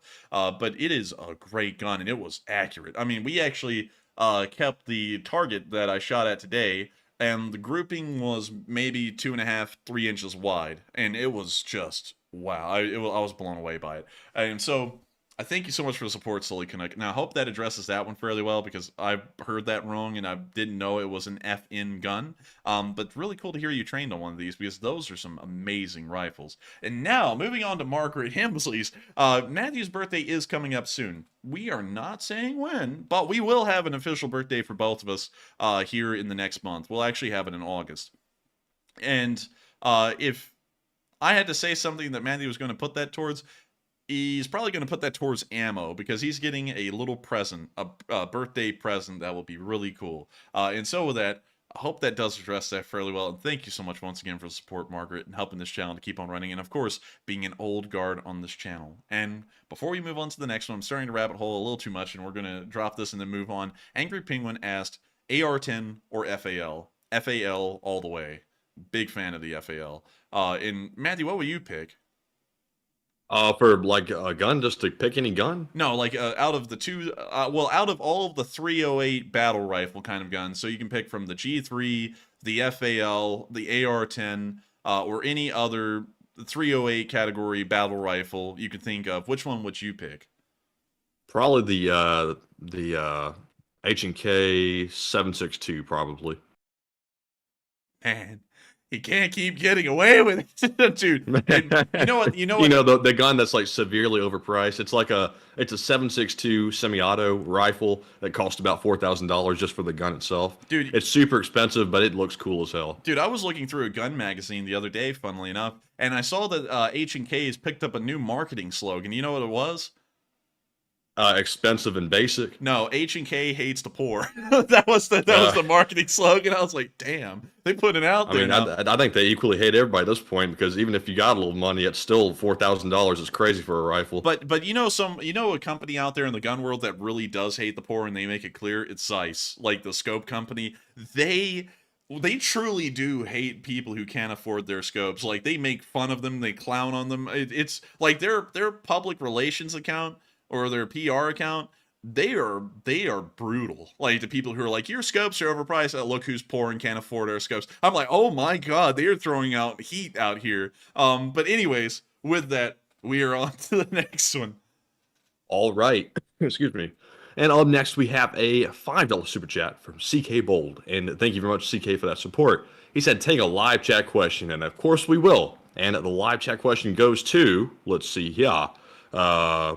And Angry Penguin said, poor Shammy isn't cool. Hey, we can't get the rifle, man. Nobody can get the rifle. No, we can't afford that's that H&K. rifle. Tell that to H&K, man. They need to lower those prices, because I want to buy their guns, but I can't because they're too expensive. And I think a lot of people agree with me on that. H&K let the military contracts go to their head. But anyways, getting back to the live chat question for CK Bold, it goes to Sebastian, who says, when you see the soldiers advancing CQC, why they don't use ballistic shields like SWAT when entering?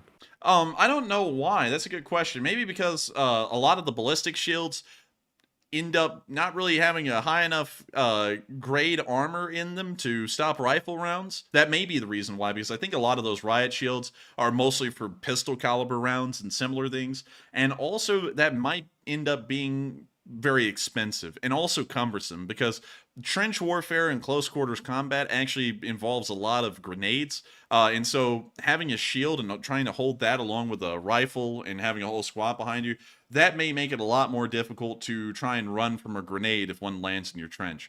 So with that, I hope that does address that fairly well, and I thank you so much once again for the support. And with that, we are on to the next one. And also, I see Angry Penguin still talking about, man, that's not right to hate on the board. Man, I'm telling you, Zeiss is brutal like that, though. I'm not saying it's right either, but there are companies out there that price in insane ways. FN really is one of those companies as well. Like, FN will sit there and they'll sell you like some kind of a mid semi-automatic pistol, and it is just $1,500 just because it has FN on it. It could be like $400 or $500, but it gets a 200% markup just because it has FN on it. It's like, come on. It's like, is the gun world even really about brand names? Well, it is. Actually, hell it is. yeah, hell yeah, it is. This is like what the hell am I talking about? So yeah, they're gonna charge out the kazoozle like they're a Ferrari or a Lamborghini of the gun world, but I still find that kind of goofy, especially when you can get similar performance out of something like a Glock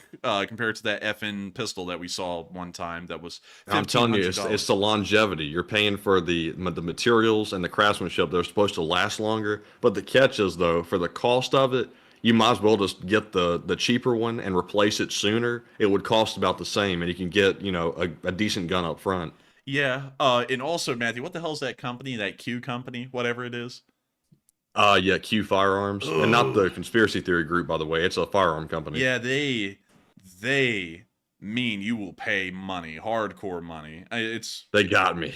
They got you. But they mean you will pay for both the silencers or the suppressors, whatever you want to call them, and also their guns. every single time you must pay, and it's insane how much you have to pay for those things. But anyways, with that, we are rabbit holing again on guns. I'm a big gun person. I think they're neat. But anyways, with that, we're on to the next one.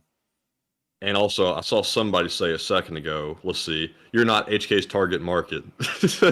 I'm definitely not. They're not targeting the college graduates or the recent college graduates, that's for sure. I don't know really who they're targeting. The people that I guess make like $400,000 a year or something, but I don't know who's buying a $4,000 rifle. The Honey Badger didn't even cost that much. It was like half of that. So, geez, I'm telling you, H&K, for the type rifles they're selling, they should probably be half the cost, if not, 1/3 the cost. So wait, I have to say something on this. We're rabbit holing so much, Matthew, but Try and Take Alaska just said Barrett is the same. Do you think that? No. Like, I got to be honest, Try and Take Alaska, I'm going to have to disagree on that one, because selling a 50 BMG rifle, I mean, the metallurgy in that has to be expensive because it's tolerating massive pressures. And I feel like the semi-automatics that you can actually get nowadays for like $7,500 for a semi-automatic BMG rifle, well, a semi-automatic 50 BMG rifle, that actually feels pretty reasonable for the caliber, and like what has to go into making that gun. That's my opinion on Barrett.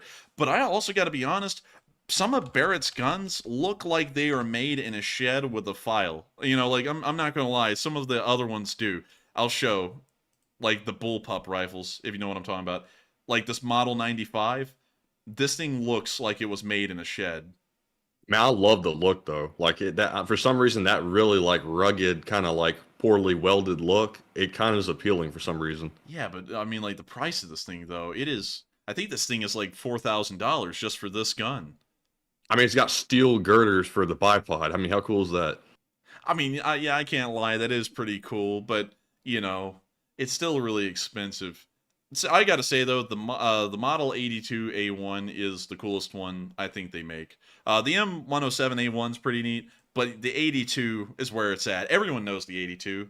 It's just cool, and I also like it in this color right here because this is the gun that they actually based the anti-material rifles off of in RoboCop. And if y'all have ever seen that movie, that was a weird movie, but it was still neat. And those guns stuck in my mind for some reason over years. And so I'm a big fan of this one. I think it looks really neat. But still, it's $7,500. But, anyways, with that, we got to stop rabbit holing at some point. It's a problem now. We got to get some intervention. But with that, we are on to the next one. And our next super chat goes to Rider's Eye, who puts in a $5 donation. And thank you very much, Rider's Eye, for that support. They said there was a hit on the Chechenian units today, and any word? Unfortunately, not any word on my end. I actually didn't hear about it, unfortunately, and so I'd have to declare ignorance on that for now. But thank you so much once again for the support. I hope that does address that fairly well, and we are on to the next one. And up next, we have a $5 super chat from Slava Free Something, who says, my brother unfortunately had to take his first life this morning. He's going into hiding now, and keep him in your prayers. It's easier for me than him. Well, we will make sure to, and I hate, I don't know if I hate to hear that or I'm indifferent to that, but if it was for the right reason, I understand. And so with that, thank you for the support, Slava Something. I hope that does address that fairly well. And with that, we are on to the next one.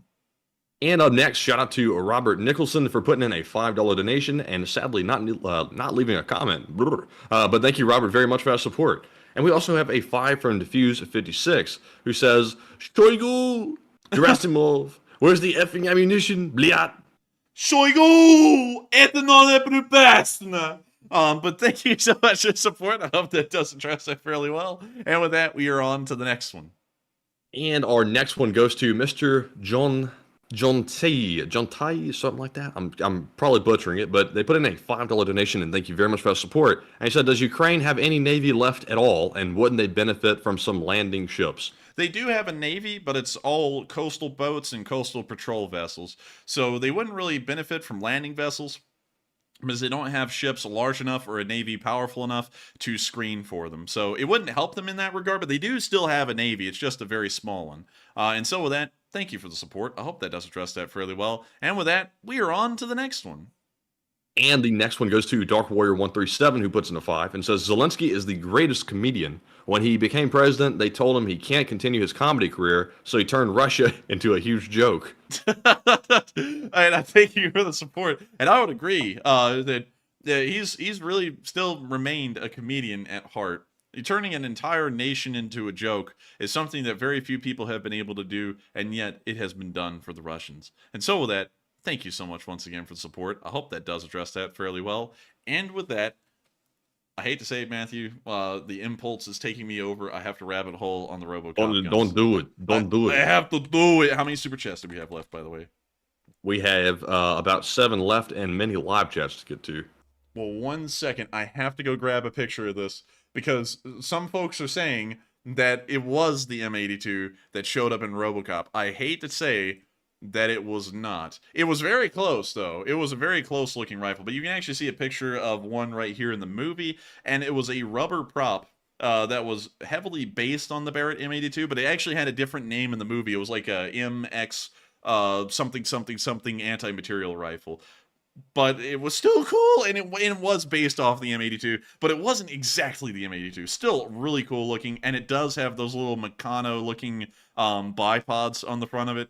So yeah, it was the M82, but they still, for some reason, didn't directly use the M82, and I think it may have been for licensing reasons. Maybe Barrett wasn't wanting them to use the gun in the movie, and so they didn't allow them to get the license to use the name, and so they made something that looked really similar and then named it something different. But still, this in my mind was interpreted when I watched the movie as a Barrett M82, regardless of the name, and it certainly was the first place that the Barrett M82 was seen in any form, even if it was kind of like a knockoff form. But a super cool fun fact about the Barrett M82 in like modern pop culture and stuff like that. But anyways, with that, we are on to the next one.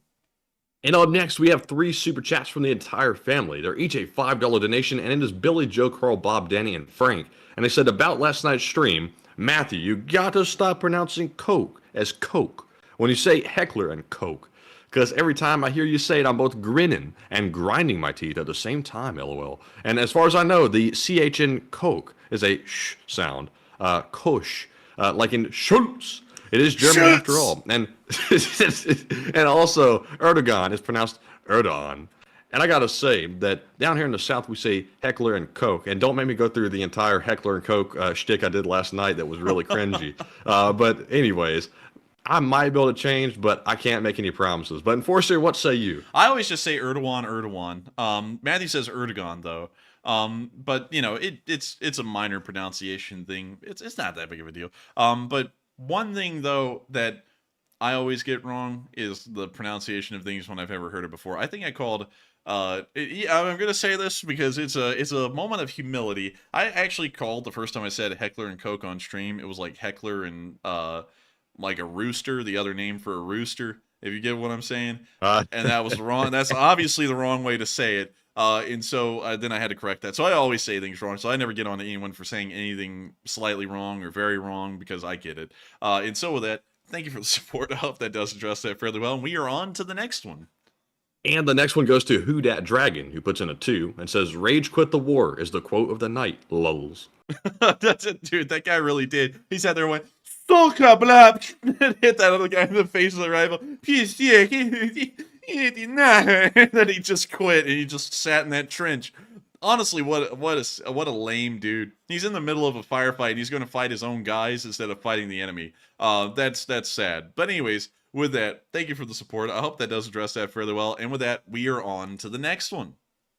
And up next, we have a $2 super chat from Rider's Eye once again, who says, "Borrow of Soap Fund," and puts in a $2 donation. You're not a dish. You're a man. But thank you so much. Thank you so much for the support to the Soap Fund, and we will be making sure to get soap. I personally use the Irish Spring body wash stuff, the liquid stuff that comes out of the bottle. That's what I use. But with that, so I smell like an Irish Spring. But with that, thank you so much once again for the support. I hope that does address that fairly well. And thank you so much for supporting our Soap Fund. And with that, we are on to the next one. All right, and the next one goes to SH Games, who puts in a 2 and says, let's see here, something in the front part. I'm not really sure what the first part of this means, but I'll have to say the second part, Shadow Wizard Money Gang. Shadow Wizard Money Gang, we love casting spells. This song is like brought to you by the Shadow Government. But anyways, thank you so much for the support. I did kind of sound like a crow in that, didn't I, Maddie? I went, Jimmy, no, but anyways. Yes. Thank you so much once again for the support. Shadow Wizard Money Gang. And also, Matthew, I heard your lip smack over there. Were you about to say something? No.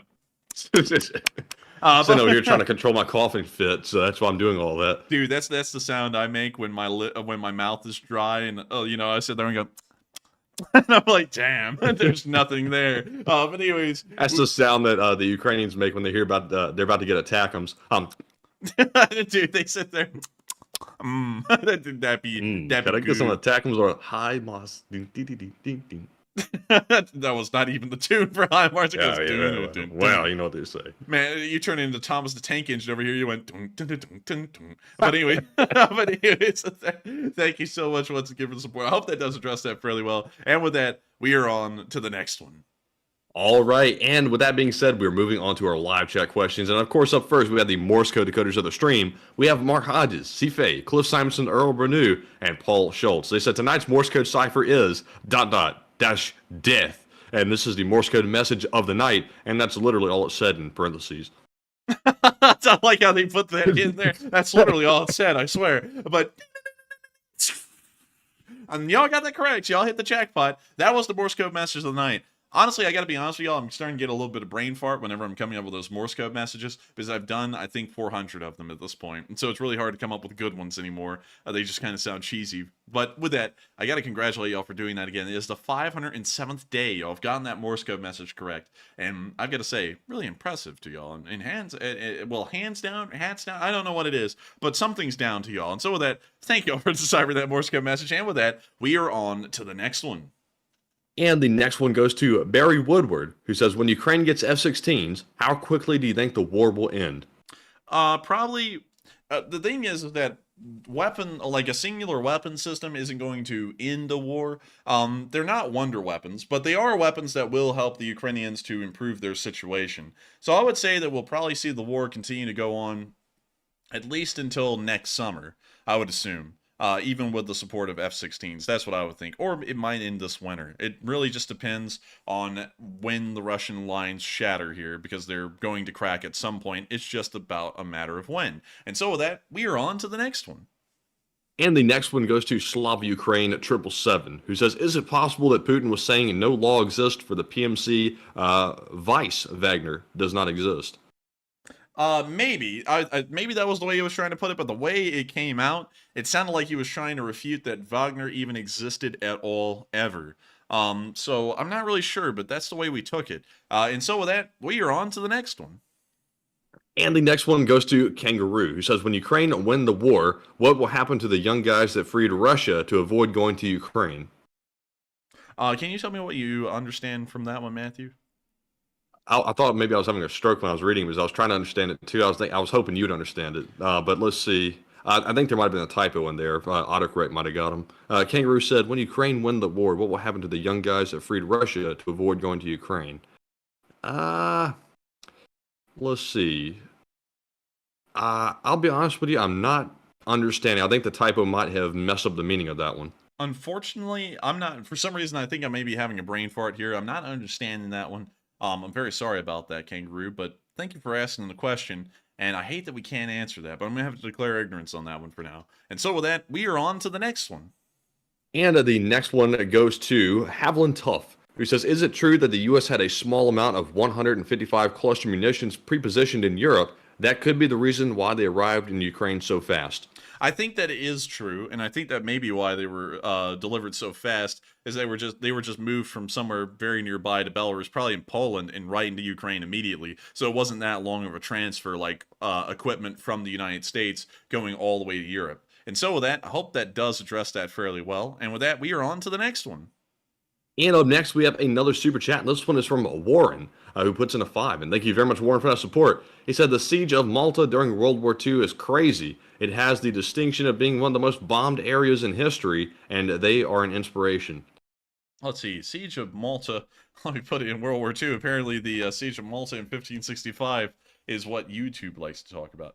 But here is the city of Malta as it appeared in 1942. And that place was bombed. Whoa, dang. I'm so sorry, everyone. But let's see here.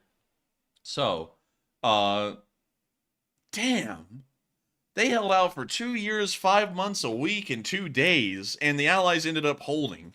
Wow, that is a siege. That is an impressive siege. But have you ever seen the island of Malta, Matty? Do you know how big it is? Yes, I have. It's actually that large. Yeah, it's that big. Yes, you've seen it now. But let's see here. There's an Italian SM-72 bombing the harbor. Man, that picture looks wild. This honestly doesn't even look real. It's like that plane's photoshopped in for some reason, but a very interesting ordeal. I actually don't really know a lot about the Siege of Malta, to be quite honest with you. But that is really interesting to hear. And I'll have to look into this a little bit more, because I never really read about this or learned about it at any point in my life.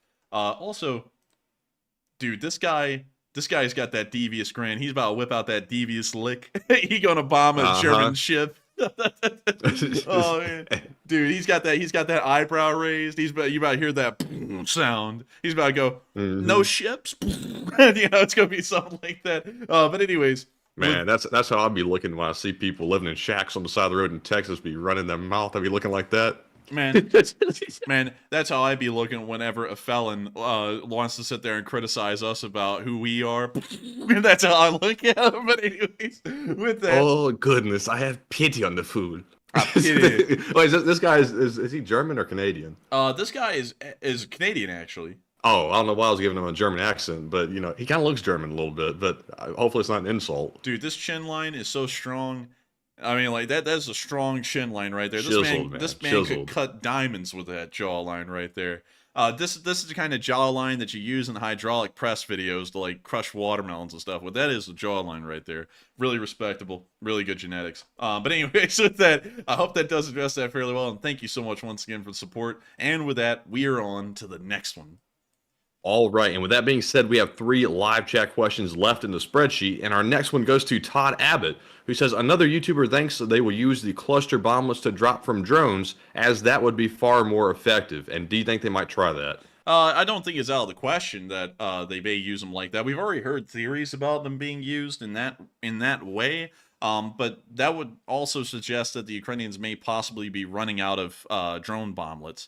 So I don't really know if they would use it like that, but if they were ever running out of drone bomblets, then they probably would.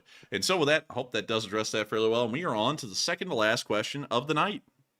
And this one goes to Back to the Brick Studios, who says, if the war continues going extremely badly for Russia, is there a possibility of renewed unrest in the Caucasus? And ISIS is currently waging a low-level insurgency in the Caucasus. Oh, certainly. There will certainly be uprisings in the Caucasus. Nothing else might happen in Russia, but there will be uprisings in the Caucasus. This is already clear at this point that once the war ends, that will become a flashpoint for terrorist activities, secessionists and rebels to try and break free from Russia. So I would certainly expect that would happen either during the war or when it ends. And so with that, I hope that does address that fairly well in my opinion. And with that, we are on to the final question of the night. And so, who is the lucky last person who threw in the lucky last question of the night? And that viewer is SH Games, who says recent statements from Polish public outlets state that Poland is becoming the center of European security, and is that possible here and now, or a reasonable future ambition?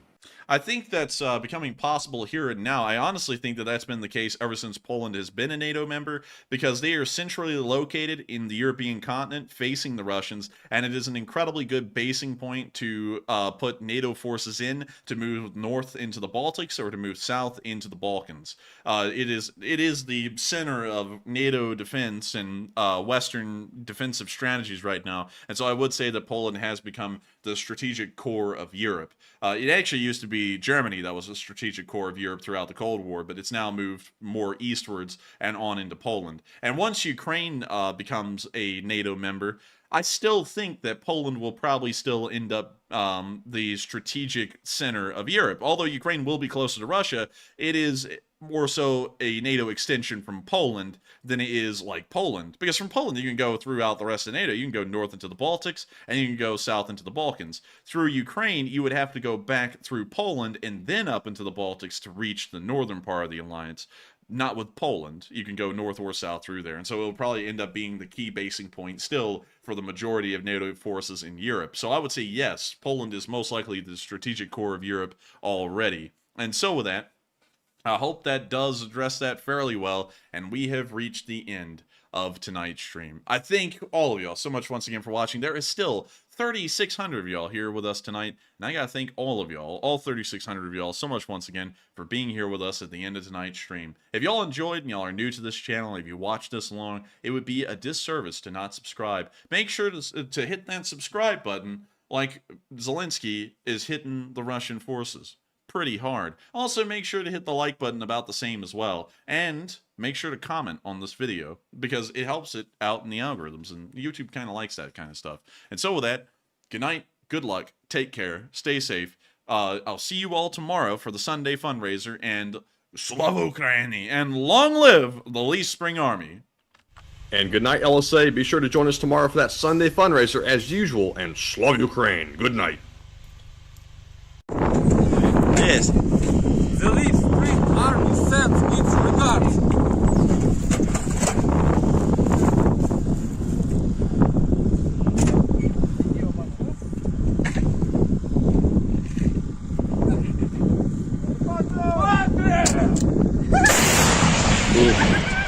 Русский военный корабль. Предлагаю сложить оружие и сдаться.